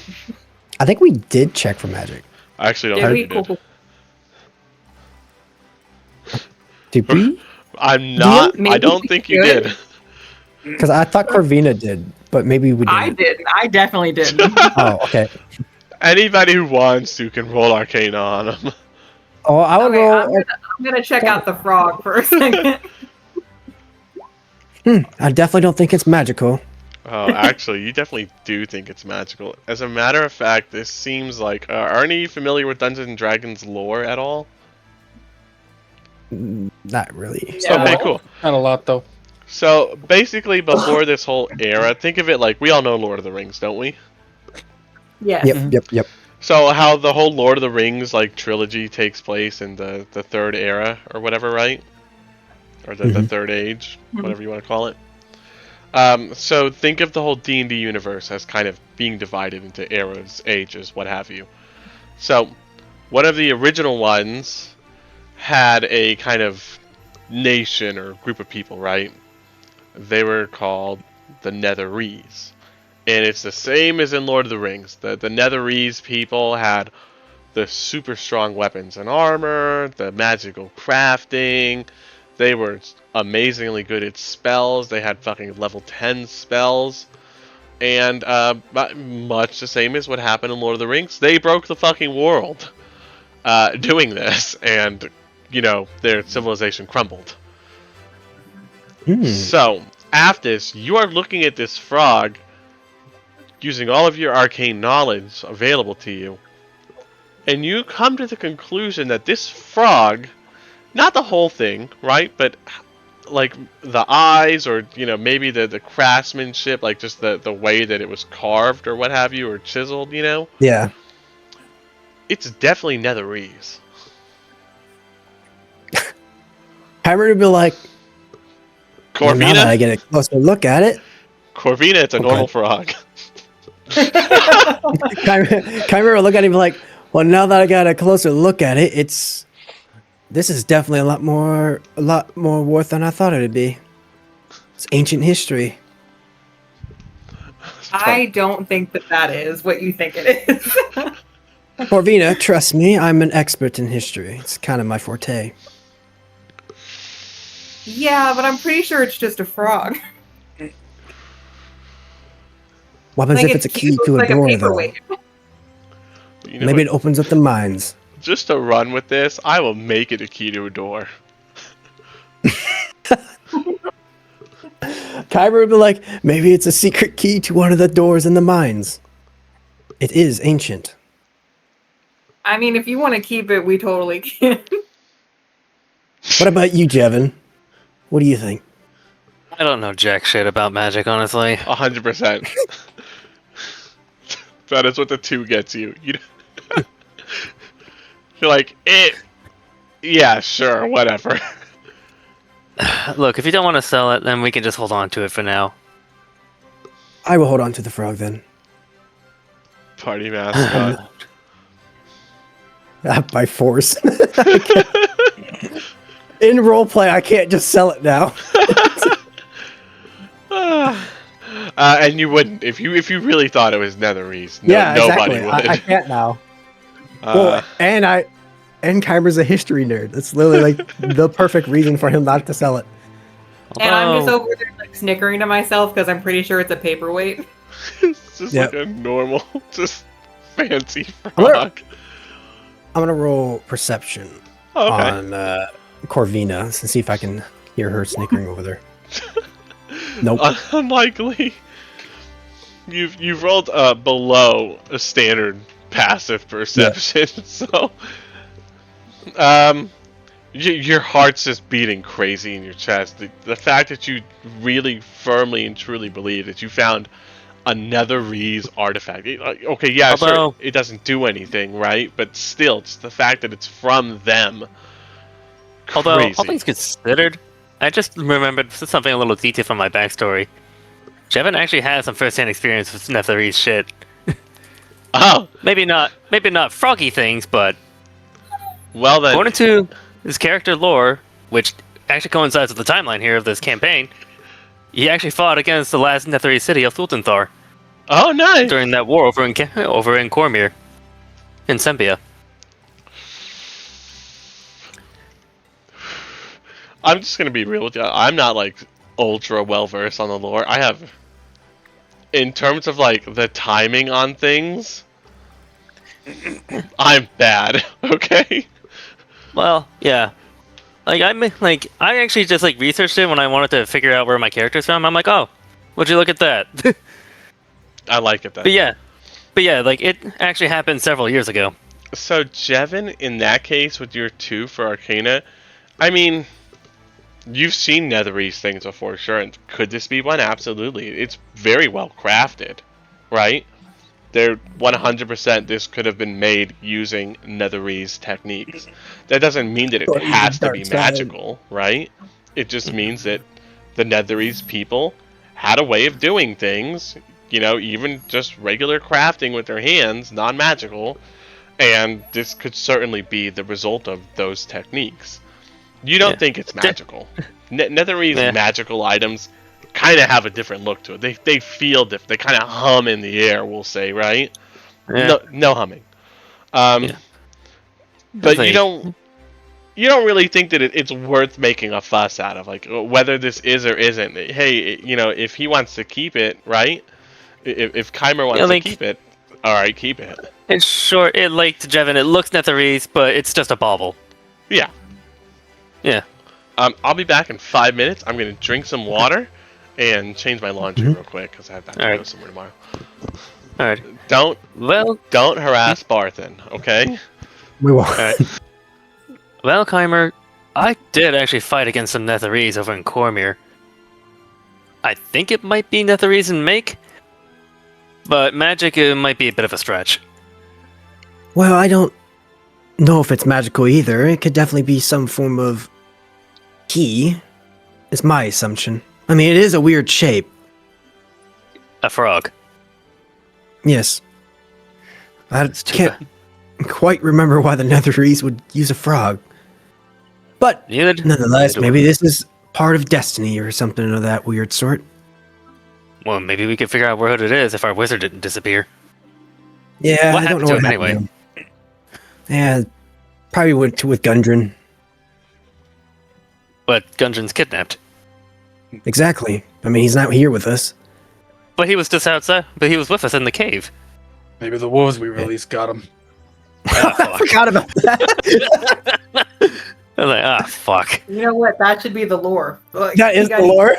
He got eaten by wolves. Oh god, that poor bastard! Damn it! Maybe we should have fed the wolves an extra goblin. Yeah. Well, I mean, it wasn't technically our fault, I would say. I mean, if he was lagging behind, why didn't he say anything? I can't. I don't know. I didn't know the guy. Well, But okay, so he might be—he's missing, or he was eaten by wolves. We don't know. well, Jevin, I would definitely be interested to hear more about your war that you participated in. But I think me and you can both agree that this relic of the past is definitely worth keeping a hold on to. For now, at least. If we can't find a use, maybe then we can sell it. Yes, absolutely. And due to its history, its self-proclaimed history, but due to its history, we can make a lot more profit off of it than just selling it in some run-of-the-mill town. All right. I love how this is like split 50-50 with the party now. Wait, what does Eric think of it, actually? Just sell the shit. Quit talking about this junk. It's literally split 50-50 then. We got, care like- not if it's magic or not. Just get rid of it. Keimer and Jevin over here like worshiping well, not really worshiping, but like interested in the frog. And then we got Corvina. Well, Jeff isn't Eric really back there. interested in it. He doesn't really care either way. Because originally he wanted it to sell it too. So really, That's because Keimer is he's- the only one who doesn't want to sell it. You're like Schmiegel with the one ring. My precious. Precious. And Corvina kind of thinks this is hilarious. No, you'll never have it. The frog's golden eyes are hypnotizing you. Oh, I could put it inside my genie space. One frog to rule them all. Another frog to bind them. It's sad too because this is what our party's gonna be known for. It's just this random frog trinket thing. Yeah, anywhere you go, they're gonna be like, "So what's up with the frog?" You wouldn't understand. It's worth more than your own home. Don't worry about it. It's just a regular frog. It's an idol of our Lord and deity Kermit. Kermit the Frog. Just starts. Yeah, you could probably cast a spell on it to make it sing. Why are there so many songs about rainbow? Fucking shit. Did you take the spell that makes things perceived more expensive than they are? No, because the only reason I didn't want to take that is because it's technically on the side of like actually manipulating people, and Keimer's not technically an evil person. So Just remember, I wanted to though. It would have been funny with the frog. It would have been funny. I'm not against adjusting fucking alignment modifiers. Okay, you look, if you want to follow all the rules and be like a lawful good dude, you know what? You'll be a lawful good dude. If you started out as a lawful good dude and then, you know, through the fucking journey of adventuring, right? There are too many fucking gray areas that came up, and hey, maybe now you're a little bit evil, right? That's what, like, so my very first character was that way. He was a straight up pretty much evil, I would say. It Now happens I'm a trying lot. to be a little more neutral and more positive than actual. I play a Pathfinder campaign on Tuesdays, and I play a bird person named Kaka, and he's basically a warlock, right? And no, he's basically a sorcerer. My bad. And so, like, Kaka started off as lawful good. Hey, no, we can't break that lock. No, we can't kill these kobold prisoners. Like, that's wrong. And now, fast forward a year out of game, right? If somebody does a single point of damage to Kaka, after that person dies, Kaka takes a pair of pliers out of his fucking pocket and rips their fangs out and wears them on a necklace. We all grow as people. Yeah, we all grow. So, Character development. also, as a result, Kaka cannot pledge himself to a deity. Because almost every fucking deity that manages healing, because also Kaka doesn't actually fight, he just heals and makes things. Every deity is like, I will fucking disown you if you desecrate corpses, and that's like half of what he does. So, you know, we grow as characters. Maybe by the end of this campaign, you know, one of you guys wants to start a teeth collection. And that's Definitely not Keimer. and that's fine if you do. But your alignment's gonna take a hit. Which is also All just right. fine. It's not Fable. You're not gonna grow horns suddenly unless you really piss me off and I curse you. I already have horns. See? Halfway there. Now all you gotta do is piss me off and you'll get some more. I don't have any more business with Barthen, so does anybody else have plans or something? I don't know. I'm trying to figure out a question that's going to trigger the last dialogue. I said it like 8 times, so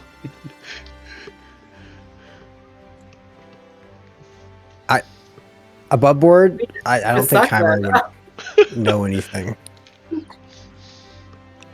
well, Well. you don't have to get the hint. I think. Let's see. I'll be honest, I was too busy choking on food and shoving my face folded to actually listen to that conversation. Oh, it's hard to hear when you're chewing. Like it is. That's just the fact of Basically, life. Barthen Like, you know the Gundren part, right? Yeah, You should all I got that. bits Yeah. and pieces of it, just not the fine details. So the mayor is not well liked, it seems, by the populace in Phandelver, and Barthen also doesn't really know much about the The ruffians. bandits. Yeah. Yeah. Which is a little weird considering he owns a shop. And then we got information about a lost mine called the Wave Echo Cave. I mean, you that could always ask we- him about the shop if you wanted. I'm not sure how much good that would do. No, just the above board. Eric doesn't give a crap. Mhm. You would think bandits would usually be, kind of strong arming shop owners, or in general the town, since it seems like they have leeway. So Keimer would be like, well, I've got everything I'm done selling, so do any of you have business here? Or can we move on to our next location, I guess? Yeah, whenever you're done messing with your precious frog. Yeah, Well, I guess if we're can not. mess it on the way there. I bet I could find Well- a fucking meme for that frog. Well, we better just turn in the rest of the crap that we found in the cave. So to the Right. Lion Shield Colster next. That's on the believe other that's side of the town, plan. right? Just back down the road. It's not on this- the other side of town, but yes, it's Yeah, it's at the end of the road. yeah, it's at the end of the road basically. Did I put the name on the map for you? I did. Yes. Well, may as well get going. We could Oh, buy stuff at the Lion Shield, right? It's Keimer with the frog, right? Yeah, I have the frog. He's sort of running it down in his journal about this frog of ancient origins that is going to be the key to the future. Okay, everybody in the wagon. Everybody in the wagon. Here you go, I got one for you. I made it on the double.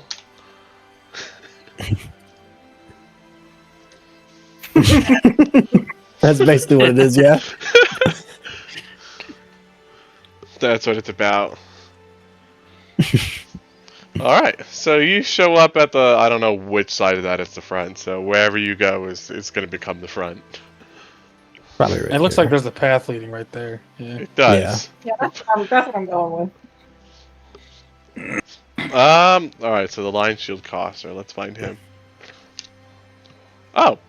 Hanging above the front door of this modest trading post is a sign shaped like a wooden shield with a blue lion painted on it.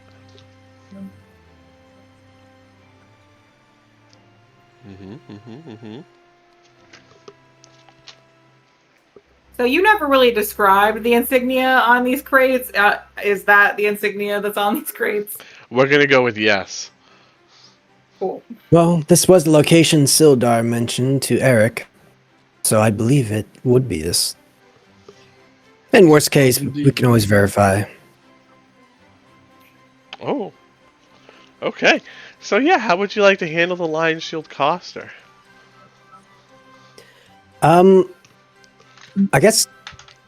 Does anybody want to lead this first to get some roleplay in? No, I do feel like over the table you would be more inclined to lead this conversation. Okay, I just don't want to take away from anybody's experience. So, It'd be him or Jevin in character, Yeah. honestly. so Keimer would be probably. like, "Well, let's head on in first of all, and then we'll walk in. Is there like any workers or anything working by, or what's There- exactly?" There are. Approach. It's not a very busy place. It is kind of like compared to Barthen's provisions. This place is larger in terms of just kind of building size, but smaller in terms of everything else.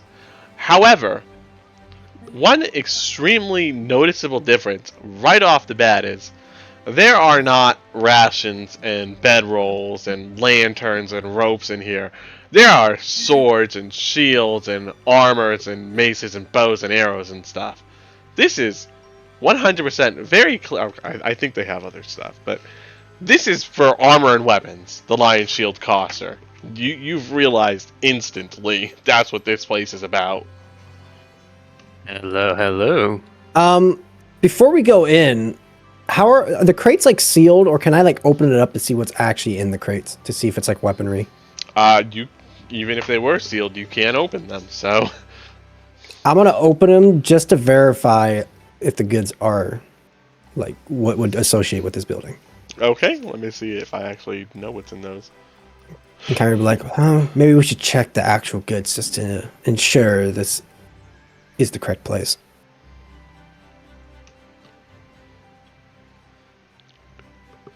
So, sorry. It doesn't actually say what's in them. It just says that finished goods are inside. Okay. Then Kyrie would be like, well, I mean, I don't really know too much, so might as well go check with the owner. And then I'll approach whoever the nearest, like, worker basically is. So, the nearest worker, it seems to be somebody of authority in this building, right? So possibly the one who owns it. It is a sharp-tongued human woman of the age of 35. Kymer would approach and be like, excuse me, I might have some business with the owner of this place. By any chance, are you the owner, or do you know who? I am Lenine Greywood. Greywind. Fuck. Really? Can I get the name? Okay. Had to fuck that up, huh? Let me write that down. Is it E or is it A? Nice. I'm bad It's with it, A. don't worry about it. American spelling. Yeah.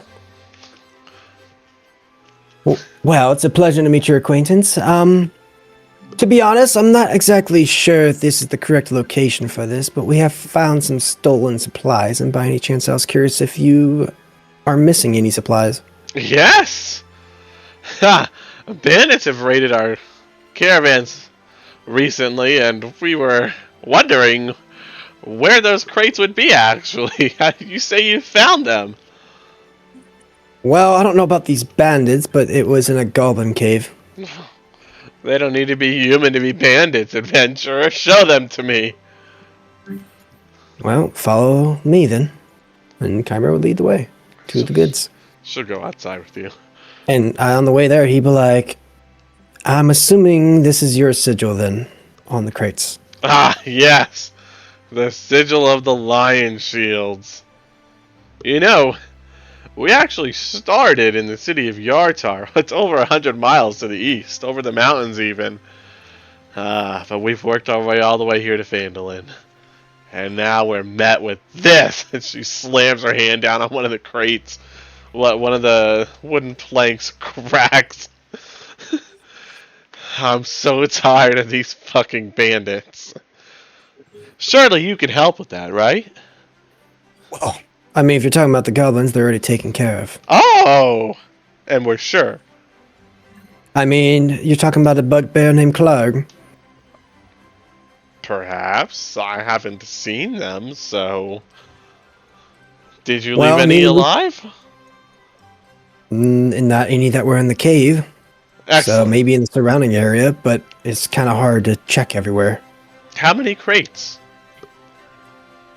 I don't know. How many, If you throw out a number, it'll be the right number. It's roughly 17 crates. Ah! Well, we're missing one. Anything could have happened to that, right? Did you keep it for yourselves? I mean, if you are questioning us, you can definitely check with Sildar. He seems to have a positive relationship here. I'd rather not. Anyways. I'd rather not. She's sharp tongue. I don't know how to play sharp tongue, but you get me trying. However, I do have a reward for you. 2 rewards, even. Better than 1, isn't it? It depends on Of what course it is. it is. She cuts you off. I did that on purpose. I'm sorry. I know it's rude. You're good. You're good. Of course it is. Anyways, takes out her coin purse. 1, 2. Here you go. She holds out a fucking fistful of coins. And you see the color; they are gold. I'd be like, much appreciated, and then how we'll count it. How much is it? 50. Oh, how do we split that between 4 people? Um. 12 each and 5 silver. Yep. All right, cool. Thank Then I'd be like, yep, that's easy. So I'll give us 12 gold and 5 silver each. Mhm. I'm like, that's. And then what was this second reward that you were speaking of? I will help you any way that I can. Pretty good deal. What do you think, adventurer? Of course you're happy with it. Come on inside. Let's talk shop.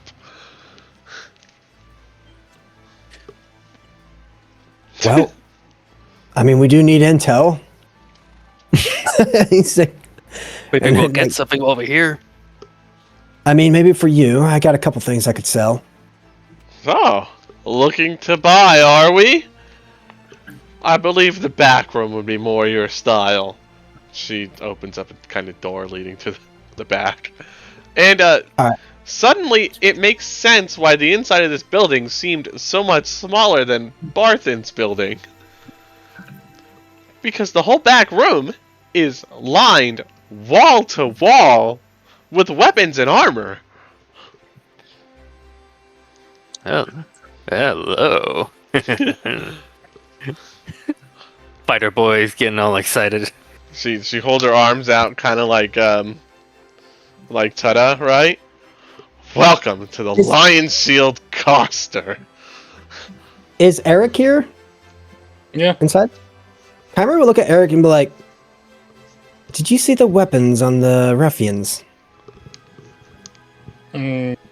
No, there were no weapons. What's your passive perception? 11. Keimer? 10. Jevin? 13. Corvina? 16. Okay. So all of you are going to witness this. Because the moment that you clock him about the weapons that the ruffians were wearing, Lenine Greywind just about fucking snaps her neck, whipping to glare at you. Before you can completely finish your sentence, you do get most of it out. But Yeah, before you're all the way done, how dare you insinuate that I would sell weapons to anybody who might be a threat to the town? I refuse to do business with these red brands. Red brands. Yes. Is that their name? They're the ruffians who are causing trouble. If I was you, I would stay away from the sleeping giant tap house. They tend to socialize there.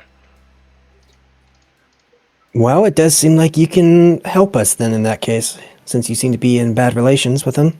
I think everybody's in bad relations with them. Except possibly the townmaster.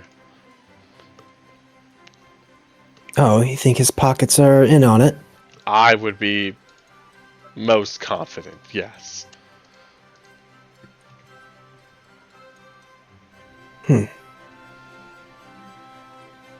Well, I mean, it seems like Jevin has some business he wants to take care of. I have a couple items to sell, and then maybe we can rendezvous and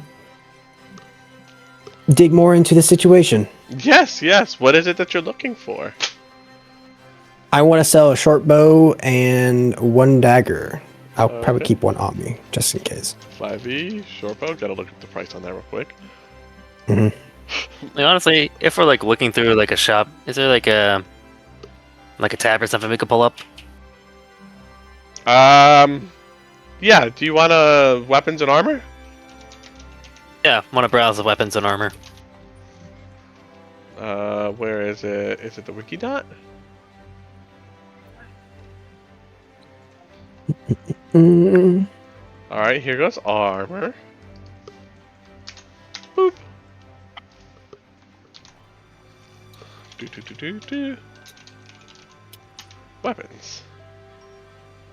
And here goes weapons.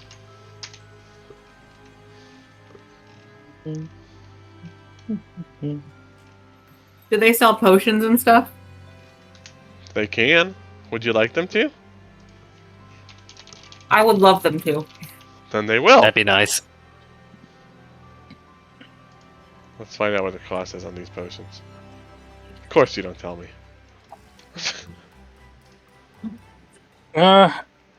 Eric would actually go over to Jarvan who's browsing, like, so what exactly are you looking for? Weapons.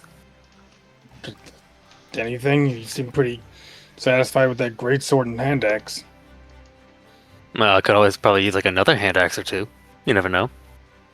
If you need more hand axes, I've always got more. You don't use them. Exactly. Huh. Okay. And there goes that one. I've also got a few javelins. Are you sure you don't need any of them? Probably keep a couple javelins, but not really. Well, if you want to hand over some of the stuff you already have, then all right, fine. I'll take what you're willing to give me. Yeah, I mean, he has his backpack on him, so yeah, he'd hand you 2 hand axes. Brings me up to 4 hand axes. Honestly, 4 hand axes is actually a solid number. But anyway, back to the prices. Okay, so for prices, the shortbow sale is going to give you 12 gold pieces and 5 silver pieces. The dagger is going to give you 1 gold piece.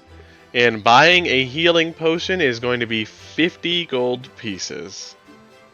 That is expensive. They are. They are technically magic items, which is... that's why. I got a great sword. I got...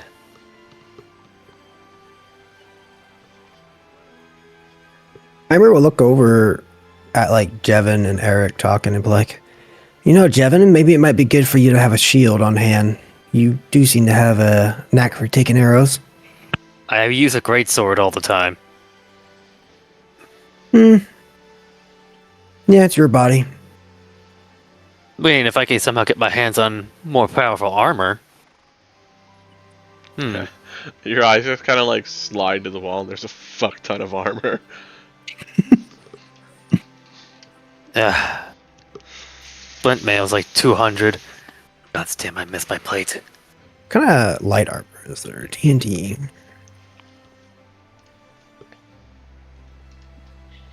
Oh, do we know how armor works for light armor and all that? Do you want me to explain it? I know how it works roughly, so I got it basic. I just need to look up the stats because I Okay. forgot. Does anybody else, well, does anybody at all need an explanation then? I'm a barbarian, so I just run around half naked. Okay. For Vina, No, I think I'm good. okay. Really. Well, because I'm disappointed that nobody said yes, I'm going to do it anyway. Sorry. Okay. So let's say we have leather armor, right? Your armor class is a 11. Just out the gate, you get 11. But it also adds your dexterity modifier. So whatever your like dex score is, the +3 or +4, +5, -1, right? All that. So if you're wearing leather armor and you have 20 dex, you get a +5 added to that armor. So that leather armor that is +11 turns into an armor class of 16, right? And then if we take some things like scale mail, right? Scale mail armor is medium armor, and it gives you a 14 armor class, and it has a maximum dex modifier cap of 2. So if you're wearing scale mail armor and your dex is a 20, the highest that armor is going to be able to go to is 16 instead of the leather armor where it added all the whole 5 that you have. The medium armor is going to only add 2 no matter how much you have. And then, you know, we have heavy armor, which requires strength to use, first off. But second off, it adds absolutely nothing to your armor class in terms of your dexterity modifier. So whatever the armor is, is what your armor class is, and that's it. You don't get any bonuses. I suppose I could probably just. Just because I wanted to feel special. I wanted to be useful. Right? Jevin will probably just buy a bundle of arrows for like 1 gold point. Okay. Oh, are they 1 gold or are they less? For 20 arrows, it's 1 gold. Good deal. Thank you. I'm so happy that you looked that up instead of me having to look it up. Then yeah, go for it. And you said Keimer's going to buy that, right? No, that's Jevin. Oh, Jevin's going buying to buy theirs. it. All right. Yep. I'm going to stream that to you just that we can all see.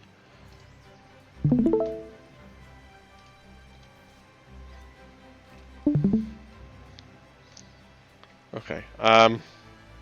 Jevin, you'll want to watch this because I'm going to do it on your character sheet anyway. So, Okay. right here is where our kind of consumable things are, right? So your second win, your axe and surge.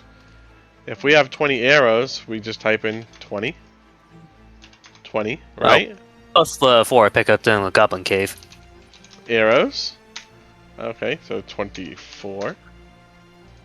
24. And then our arrows are here, right? And so that's just right here where the short rest, long rest button is. You might not have any boxes, or they might just not have anything in them. Doesn't really matter. You can just hit this plus button to add more boxes. See? Delete. Okay, so we've made a mistake.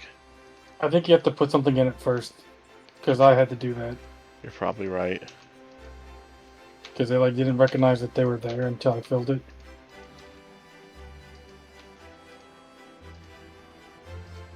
Correct. Yep. Good job. Thank you. But yeah, so that's how we add like a consumable thing. So if you want to have like your health potions, like over here, you could just write, let's say you have like 3 health potions, just total 3. I have 1. Yeah, so you could, do you want me to put it up here for you? Might as well. Alright, so we'll do it like this. There's 1 health potion, and you have 1 health potion, and then we just write in health potion. And then we're done. So, when you use him, you just, boop, he's gone. Oh, he's back. Hello. And it's just that simple.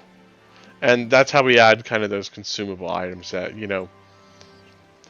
we want to keep track of maybe, or maybe we don't want to keep track of them, but we have the ability to. So your arrows, crossbow bolts, health potions. If you have poison, I'm really anal about keeping track of how much of your poison you're using, right? Just because when I deal with poison, it's usually got some serious effects. So if I let you have poison, definitely keep track of it, because I'm going to be. And I'll just spring it on you like, oh, actually, you ran out of poison last week, so no, you don't do that. And by the way, he's going to hit you with a natural 20. But yeah, so that's how we do that. And then I don't think there's anything else that we need to be worried about over there, so I'll stop streaming. Boop. Alright, and then I just remembered something that we looted 600 copper pieces and 110 silver. So we got to probably convert that to gold and then split it amongst the party. Yeah, you can if you want. I think that'd be the best way to handle it. So 600 copper should run into 6 gold. Yeah. And then 11 gold for the silver, so 17 gold split amongst 4. Yep. So everybody should get 4. 4 gold. What's 1 divided by 4? 0.25, So 2 silver, 5 copper. yeah. Okay, cool. So everyone add that. So, You. and then I'm going to Like get rid Timer of that. doesn't throw out coppers like it's peasant money. Nope. That's how the rich stays rich, baby. I changed our town music to be the town music. Even though I'm not rich, but This- we're on vibe music now. Alas, this looks like the only thing I can buy for now. Everything else is too rich for my blood. I miss my plate I have armor. a light bow. You have a light bow? A light crossbow. Oh, okay. Let me check the price So I on should that. probably pick up bolts. Well, I Would already you? have a crossbow. I just don't think I have bolts. Okay. Oh yeah, good deal too. Where is ammunition, crossbow bolts? 1 gold piece for 20 bolts. Cool. I'll buy 20. Okay. I like it. So yeah, you get a case of bolts. You know, you don't have to walk around with a briefcase full of crossbow bolts. You can just stick them in your, you know, like a little hip spot or something. Whatever you deem most worthy. But you have them. They are there.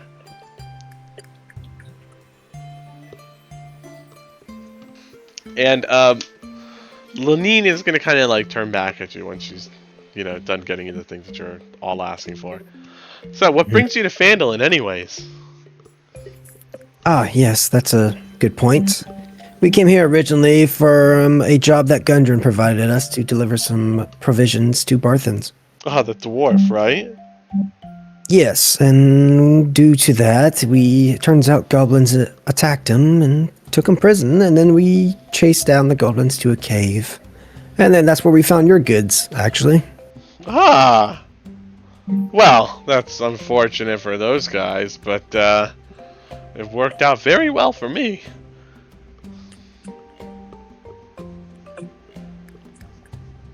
I mean, it definitely did. It's very unexpected, to be honest. Didn't exactly know Bugbears was interested in hoarding crates. Do you know why they Do you know why they attacked the caravans that carry the goods? I suppose just free stuff. I mean, and they are goblins. They do eat other creatures. Yes, I agree with you there, but it seems a little weird that they would sort of seem to know when the goods are arriving. Unless they're just always on the road and no one took care of them. That But seems I a little didn't- unusual. I didn't really see any dead bodies scattered across the ground on the way here, so I would assume it was more of a setup. Yes, well, it might not be very well protected as a road, but I'm certain that bodies being strewn about would be noticed very quickly.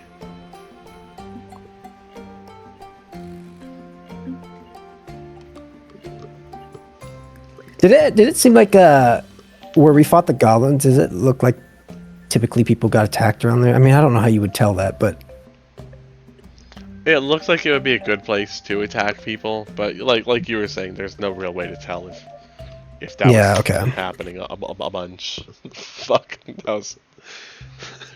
Kymer would be like, well, the only reason I speculate that is because Gundren just happened to be attacked too. And then I guess it was a mission that Blar got, the bugbear. It had a So name. someone's leaking information. Yeah, the bugbear, he had a name named Clarg. My word.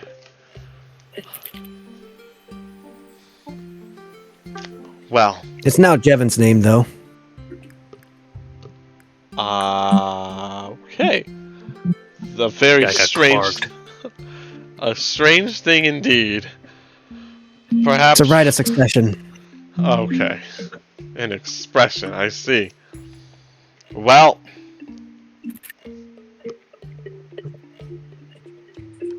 I don't know how to answer it. What are you asking her for? Very simply. Basically, I'm trying to inquire to see, like, is it common for her goods to go missing, or is this just like an exception? 'Cause Oh, it seems to me that there's been setups for Gundren and Sildar. well, Someone knew they were going to be there because that's what Sildar said, that Clarg was looking for them, basically. well, common, no. Certainly this doesn't happen often, but it happens often enough that when it does happen, we aren't entirely surprised. Perhaps once every 4 or 5 moons, one could say. And we do deliveries back and forth 2 or 3 times per moon. So, I wouldn't say this happens often, but I wouldn't say that it's a rare occasion either. And out of curiosity, in order to request some goods, is that more of a personal endeavor, or do you go through the mayor Oh no, or the master? We don't go through the town master. Okay, Okay, let me make sure that nobody likes the town master real quick. Trying to get an understanding of how this the goods commerce comes. See if anybody can have their hands in it. Okay, it doesn't And say if- that everybody hates him, but you know what? Everybody hates him now. We're doing it. Yeah, we hate that guy. Fuck that guy. Yeah, we just arrived here, but we hate him. Above board, does anybody have anything they would like to try to dive into? Because I'm running on blanks here, to be honest. Like, what do you mean? I don't know if there's like any information you would like to ask her, because she knows about red brands. So I was going to dive more a little bit into that, but She already told us where they like to hang out. yes. Is Yeah, that I all- think other than just asking her if she happens to know any other useful information about them. Oh, I was remember- particularly going to ask about rewards. Remember, useful information to her isn't the same as useful information to you. Because So- her useful information is what I consider to be useful information. I'm not in y'all's shoes. So Kymer would be like, well, talking about the red brand situation, that might be something me and my associates are inclined to assist with. If Uh-huh. there's possibly a reward. Do you know Well, anything of such? I don't know if I would be able to give you a reward. Perhaps the miners' exchange might have something to do with that if you were to go speak with them. But I do warn you, the mining exchange isn't exactly... Well... Perhaps it'd be best not to speak of it. Surely, if you watch your footing there, nothing bad will come of it. And if they do have a quest to take out these ruffians in town, surely they won't they won't hold your reward out of reach. They will certainly give it to you. There's no question about it. As dishonest as they may be, they are truly quite honest indeed. I see what you mean. I'll let you insight her if you want, because she's I would definitely insight. yeah.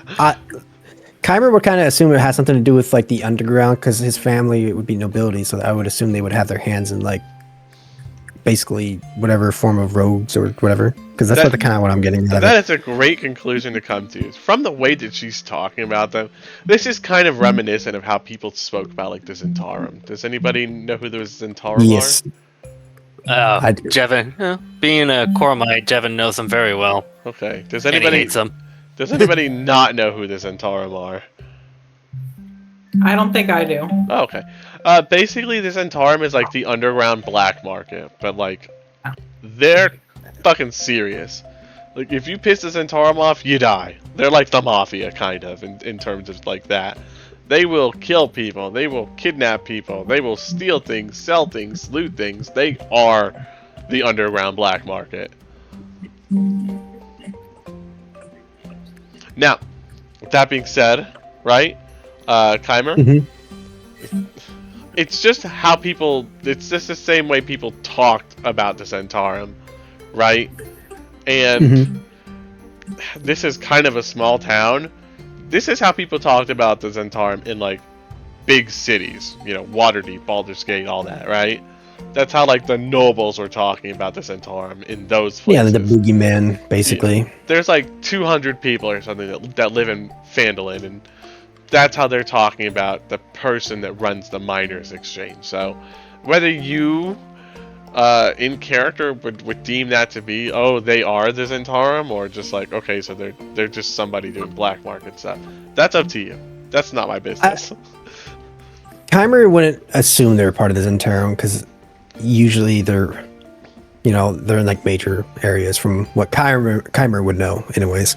Okay. So he'd be like, I see they seem to be more on the questionable side of things, but it's definitely might be something worth checking out. Yes, well, If everyone else here agrees, of course. if they are people of their word, I'll give them that much. If they say you'll die, you'll die, and... Well, nobody's said that thus far, but... If they say something, it holds true. So certainly make sure that whatever agreement you work out with them is spoken in a way that you would be able to find it agreeable, I suppose. You know the relationships with the ruffians or the red brands? The miners' exchange and the red brands? And she kind of scratches her head. I don't believe that they are on friendly terms. Frankly, I don't believe that those red brands are on friendly terms with, well, anybody in the village, town, at all. They are mostly unwanted. Then where exactly do they stay, since they seem to be so prominent in the streets? I have no idea. Perhaps they live in the forest. Right, well, that's another mystery to add. Indeed. Come tell me if you figure it out. I would like to know as well. I can definitely check in. Or Jevin can, since he seems to be more of a weaponry enthusiast. Oh. Was anybody buying weapons here, by the way? Devin bought some arrows, but I bought some crossbow bolts. Oh, those don't count as weapons, y'all. Those are ammo. And you need them to make your weapon work. Yeah. well, like in terms of like weapons, Devin said he's got extra hand axes from Eric and some extra ammo.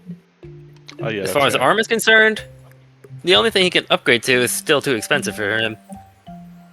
Yeah, you'll probably end the campaign like that. Armor's very expensive. Maybe he should write home and ask them to send him something. It would take too long to get here. Please, Dad, give me money. I find myself broke. So Kymer would look at the party and he'd be like, well, I don't exactly know if we have any more business here. But do any of you have any particular places you want to check out? Because I know Sildar is also waiting at the inn.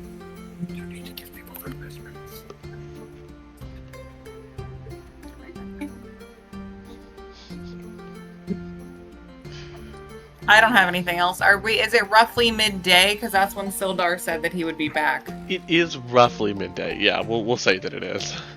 Time isn't really... It's relative, so yeah, it's midday. You've done a lot so far anyways.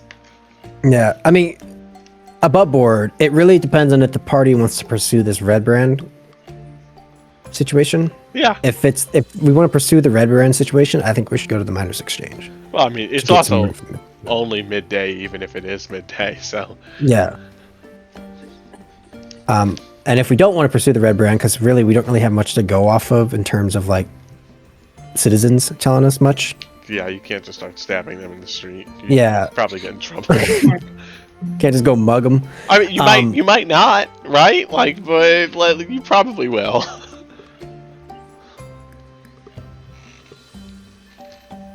I don't recommend. Yeah, maybe doing we that. should try and gather more information about that before we go, like, actually pursue anything. Or even, like, sign up for, like, a bounty or anything like that. Yeah, well, I'm down for either way. I want to ask so I don't just, like, railroad us into whatever my character wants to do. So I just want to make sure you guys are all good with that. So Jevin, what's going on the line? What do you want? What do you think? I don't know. We could probably go talk to Sildar, or maybe investigate the Red Brands, considering they kidnapped a family, from what we hear. Okay, Eric. You're asking me in person or just asking me? In person probably, because I'm basing my character's action based off of my character. So If you're asking Eric, I see no reason we need to help these people. And Corvina. I'm interested in investigating the red brand situation, but I think we need more information. So Sildar, check in with Sildar and then talk to him about it and see what he thinks, basically. Yeah. Sure. And then maybe that'll point us in another direction where we can get more information, or we can ask around town, or because literally right now all we know is that the Miners Exchange might pay us, and that they kind of maybe hang out at the Sleeping Giant. Yeah.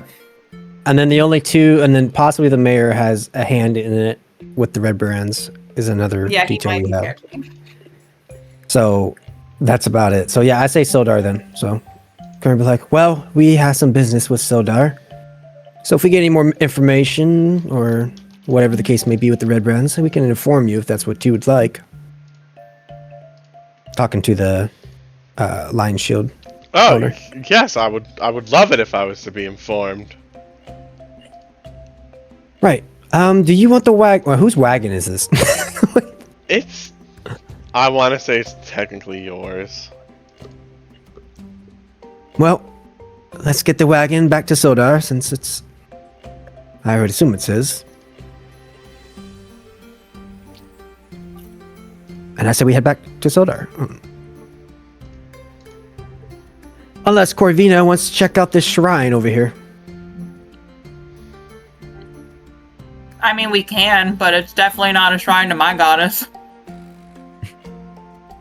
Keimer would have no interest. This is more of a, if that's your character's interest. No, probably other people's gods are probably not my interest.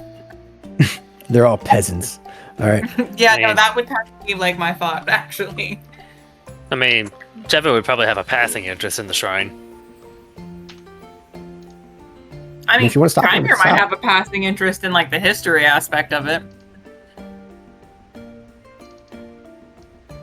I mean, you're driving the wagon, Jevin, so do what you will. I'm fine with either. Huh? I'll just be in the back. All right, well, we could probably get a good look at it as we're like driving back to the Stonehill Inn. Like, Okay, where going did you say it about was? here. Cool. It's right here. Yeah, it's this little like rock thingy. Yeah, I imagine when we're right about here on our way back to the inn, we could probably have a good look at it. DM, do we see anything? One moment. I have to do something for various reasons.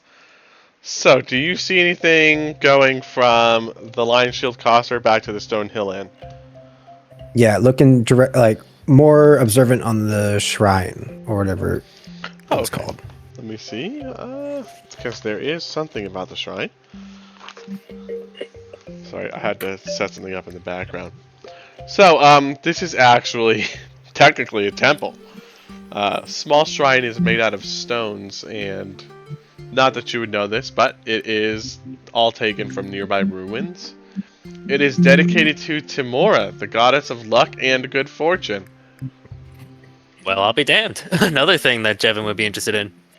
Timora worship is pretty big in Gormir. Ooh.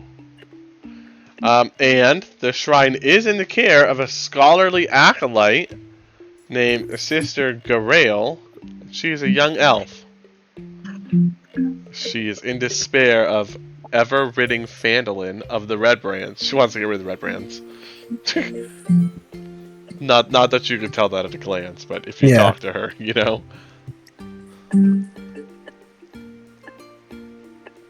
Come here, be like, you seem to recognize it, Jevin? Yeah, it's a shrine to Timora, Lady Luck.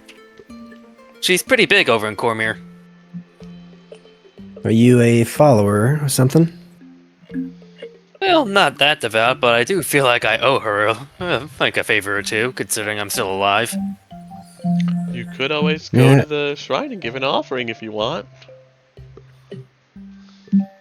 Well,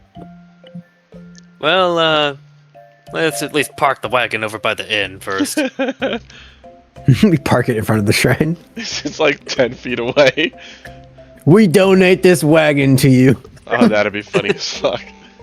Yeah, like, Jevin will just, like, park the wagon, like, over here, and then he'll just walk to the shrine. Kymer would just kind of like follow out of curiosity. Just to see. Yeah, I'm following kidding. you out of curiosity.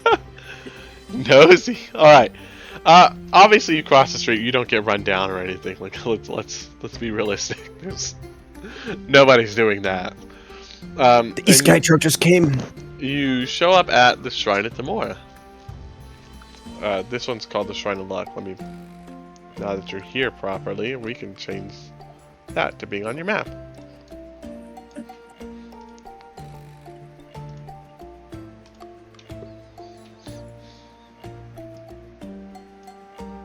Oh, you know what? Actually,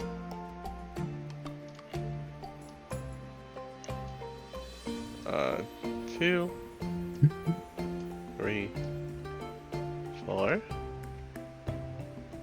5, 6. Sorry, I had to move something on a background sheet. So you're here, right? The elf, she's there, but she's not trying to intrude. She understands, you know, some people do these things privately, and it can get a little bit awkward if you start trying to strike up a conversation with somebody who's over here leaving in anything to the Shrine of Luck, to Tamora, the goddess. So what would you like to do here at the shrine, Jevin? Well, after a brief look, we'll probably like make a little offering. Like a modest one, like about 5 silver. Okay, just And deduct offer a the... quick prayer to Lady Luck. Alright, yeah, deduct the 5 silver and give me the prayer. Like I literally have to say it? I mean, give me something to work with. I gotta know if I'm gonna give you something for it or not. Okay. And Jevin clasps his hands in front of his face. And he kneels down. And say, Lady Timora, please accept my humble offering and bless me with good fortune for the coming days. Thank you. Okay. Yeah. You will know if you got something from Lady Tamora when the time comes. Alright. Or when the time doesn't come, you'll know. While that's happening, Yes? Kymer would look at Corvina and be like, so, you say you worship someone. Is this sort of how you do that? Pointing at Jevin. Or not really pointing, he's like nodding towards Jevin's way. Praying? Well, I just mean his methods. I mean, yeah, we pray, we give offerings. My goddess is a little bit different. Yeah, they probably melt faces. Is your god the goddess of face melting? The poor thing.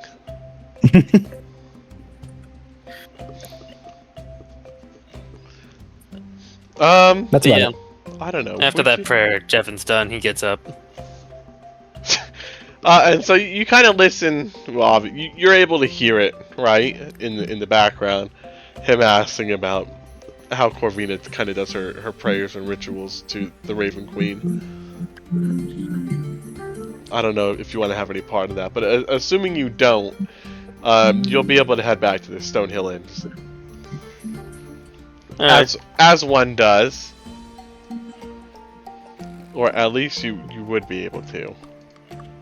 Yes. Unless the sister tries to strike a conversation with us afterwards. Nope. Alright. Because as you are turning around to go back to the Stonehill Inn, you get about halfway across the street when 6 men in red cloaks begin to accost you. So, We'll say I didn't go with them to the shrine, well, that's okay. just so I'm not next to them. I'm not involved in this. Well, it's not really that. I'm gonna get involved, clearly, but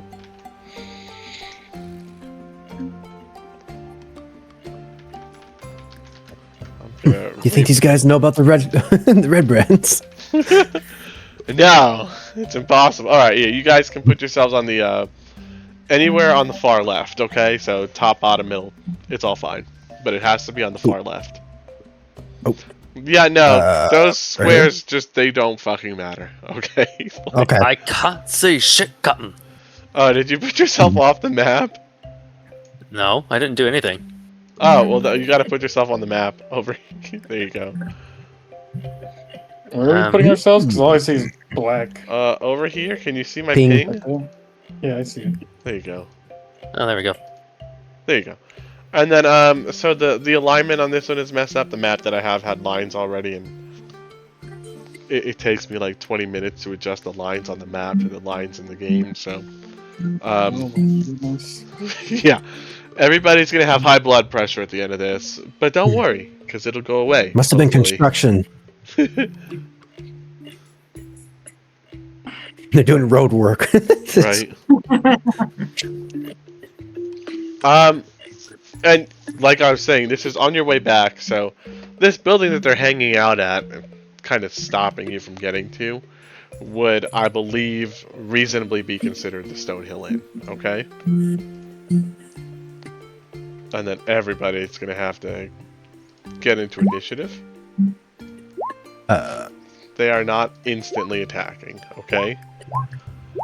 But you don't have a chance of avoiding this encounter. Most likely. I would assume not.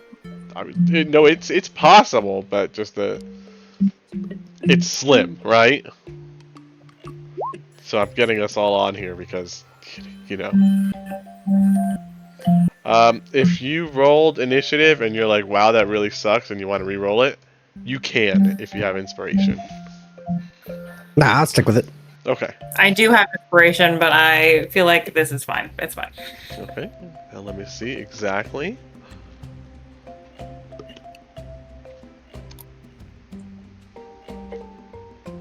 Okay, so as you head back into the street, you see six armed ruffians waiting for you. All of them humans wearing grimy red cloaks. Their hands on their weapons as they watch you. One of the ruffians, somebody pick a ruffian for me. I guess this one. He's closest. Okay, give him a name. Scott. Jerry. Yeah, Scott's fine. Alright, his name is going to be Scott Jerry.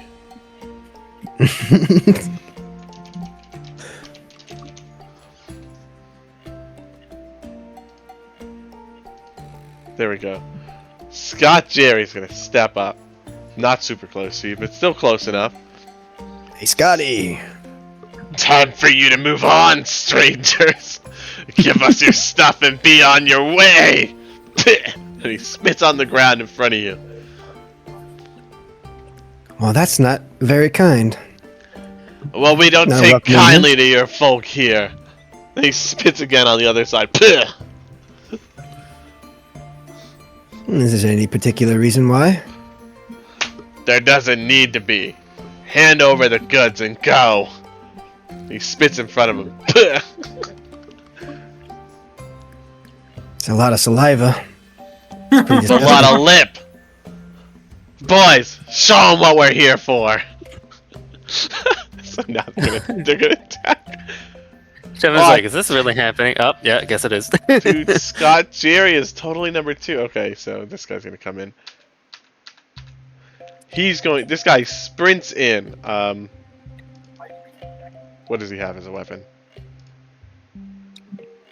A short sword or something, probably. He has a short I don't sword, know. yes. Oh, okay. Yeah. There we go. Oh.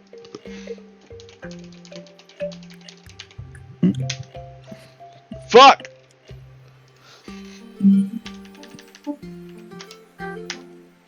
Nice! It worked. The Battle Master worked. So he's rushing in, and you see him quickly scan you guys. Terrible job at it. Immediately goes to attack Corvina. Corvina, what is your... Oh, I have it written down. Corvina, this is going to hit you for... And I have to change this whole character sheet now. Son of a bitch.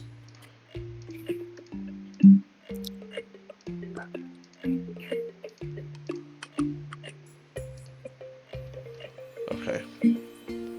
So this one's gonna hit you, Corvina, and it's going to hit you for 4 damage. 4 piercing, okay?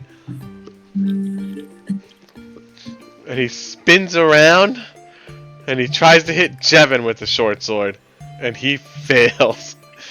Jevin, you're standing there like, wow, is this really fucking happening? And like, you're kind of stunned at just the stupidity of this whole exchange, right? So by the time he's sprinting up to you, you're like, oh my fucking god, and you're moving a little bit slow. But all of a sudden, Corvina goes, ah! Son of a bitch! And then the guy is in front of you like a bolt of lightning, and you just hear it go clink! And you feel a lot of pressure like on your side. This guy is instantly flanked by Scott Jerry. 10, 15, 20. Scott Jerry is going to go after Eric with his short sword. You should have left when you had the chance, adventurers! Do you still have your shield on? No, I took it off. It's 18. Eric, you will take 4 piercing damage before resistance. It wouldn't be any resistance. 28. Okay. In that case, you'll take 4. Yeah. You know what? He's gonna go after you again with a short sword. This is what you get for overstaying your welcome! He's gonna miss. He goes to stab you, and you know, you've got pretty, like, you're a barbarian and you're a wild hunt.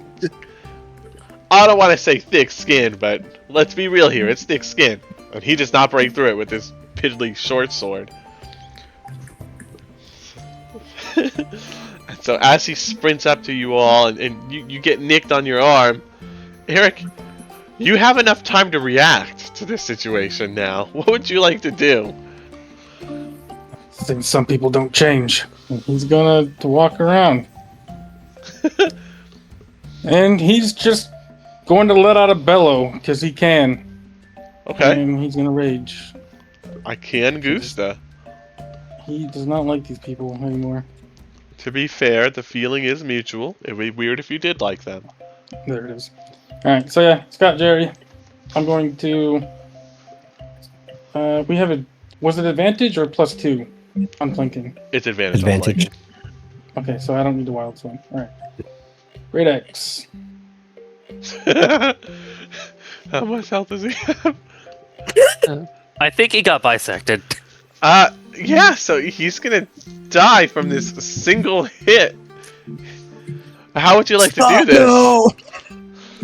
I kind of imagine after he like tries to swing at me twice, he just kind of takes 1 foot here, swings around with his battle axe, steps here, and plants himself while swinging his hip, and just cleaves him with the axe right into the stomach. And so you are successful in this endeavor. His intestines, his vital organs, his precious blood spill out onto the dirt ground beneath you. And Scott Don't Jerry tell is me where I just belong. Scott Jerry just says, "Ah!" And you see him trying to scoop it up, and then he just kind of like slows down and stops. The saddest part, we didn't even get his name. He just died. Yeah, nobody got his name. Nope. And that's my turn. Okay, Jevin, it's your turn. Devin said, dude got clogged. He probably shouldn't have wasted so much energy on spitting. Alright, flanking this guy for a great sword attack. Alright, he's gonna get Eiffel Towered. Probably. Yep. He does get Yep. Eiffel Towered, but he's still alive. Which you come down on him with great furious anger, I would assume. And Yep. it's difficult for him to... He tries to block the blow, but it's coming down with such momentum and force that what winds up actually happening is, okay, yeah, he's able to deflect the impact to a large extent, but not entirely. Because again, this is a great sword coming from above, and he's blocking it with a short sword. So your great sword pushes his short sword down into his shoulder. A solid half the blade is sunken in there. Ooh, I almost threw up. Ugh. Sorry.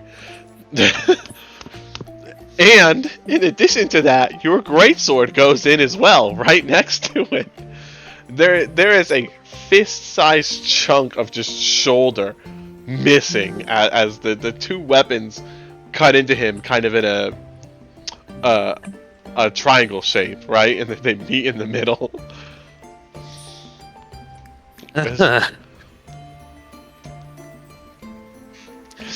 Let's see here. Well, I didn't kill him or get a crit, so that's pretty much it. Okay. So the other ruffians, there's 4 of them, they're all gonna move in unison this time. Okay, yeah, 6.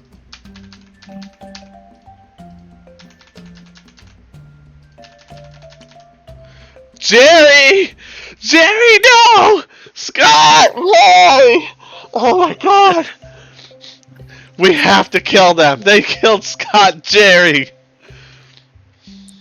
His name was Scott Jerry. How would never dare name a you! child that. Kyber, it's your turn. As they're all going back and forth, you get to move. Scott Jerry was a pillar of our community. Yeah, he seemed like a real stand-up guy. I'm gonna take an attack of opportunity because if I cast a spell in melee, it's disadvantage, right? It is disadvantage, yes. Yes, okay. So I'm gonna back up here.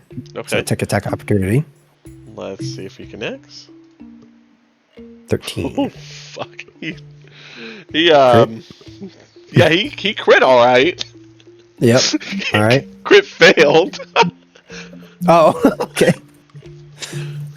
All right. In that case, I'm gonna kind of want to help Corvina, but In his defense, he is missing a large part of his shoulder.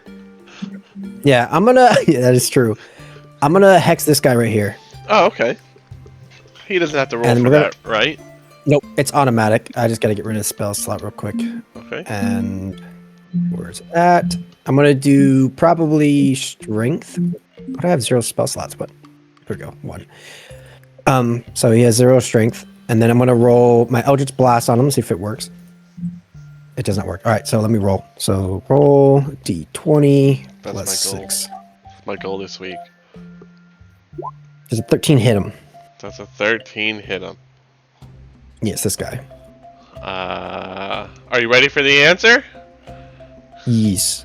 13 will not hit him. It is deflected somehow by his Wow. sword. He somehow just had it raised in the perfect position. Your Eldritch Blast hits, and you just hear it go ping! His arm goes back. Like, you're shocked it's still connected, right? But it's still on there, and the sword's still in his hand, and he is so far unharmed. All right, and then I did that was 5, 10, 15, 20, 25, 30. So I move here, and now Okay. end my turn. All right, Corvina, it is your turn. Alrighty, so we're gonna hit this guy right next to me that Billy? stabbed me. Okay. With we named him Billy. No. We're gonna hit Billy with the mace. You got You do have advantage because advantage. you're flanking. Yeah, you do have advantage. Thank you. Clang! Yeah, hit it.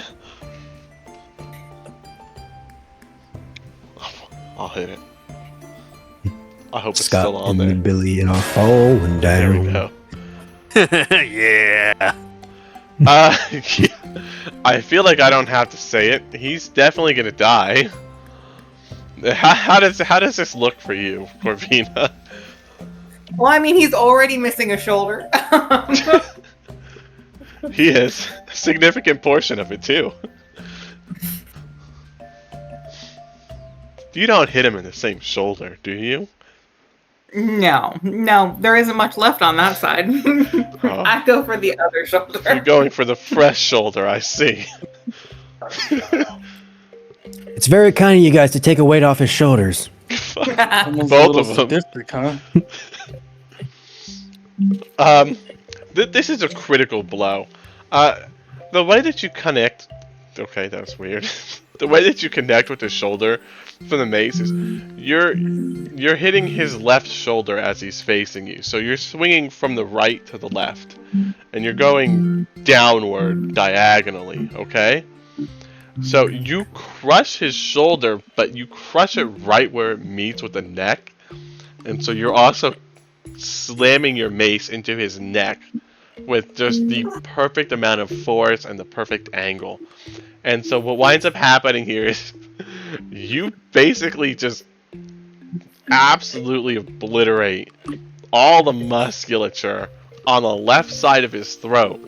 Which, if you'll take your fingers and put them on that side of your neck, you'll realize holds a very important, piece of body. The carotid artery, I believe it's called. He's big dead. Is it the carotid artery? I don't know. Alright. Yeah, your carotids in your neck. Yeah. Yeah, so he's fucked. Yeah, he's gone. Oh, I had to take off Scott Jerry too. Scott, will that end your turn? Yes, thank you. Okay. Is the Battle Master working for you guys today? No, I don't think so. Let me try. But I don't think anything's working for me, though, to be fair. So- It's Battle Stop, I think. Or is it Battle End? It's a setting. Oh, okay, well that's why it's not working, because it's broken. Oh, I can change my display name. Kinda. There we go. Let's do that real quick. Okay. Eric, it's your turn. So you see on your left that your cleric has just absolutely decimated what was left of the northernmost Red Brand Ruffian. But the other four are closing in on your position. What would you like to do? Yeah, he'll nod in approval at seeing Corvina smash that guy down with Jevon's help. For like an intimidation, what would you consider? Is that an action or a bonus action or what? That will be in action. Alright, screw that. We're going up. And I'm going to use my Wild Hunt. Wherever the frick it is. There you go. And then I'm going to Reckless Attack. Okay. And I'm going to go for that guy. Level plus con. That'll be 9 for you, right? 9 temp HP? It's 7, right? Because it's 2 plus 5. Oh, okay. 2 plus 5. I don't know. Yeah. Okay, yeah, 7. Thank you. And you're going for south, correct? Yep. South is going to take 13 points of slashing and rage damage.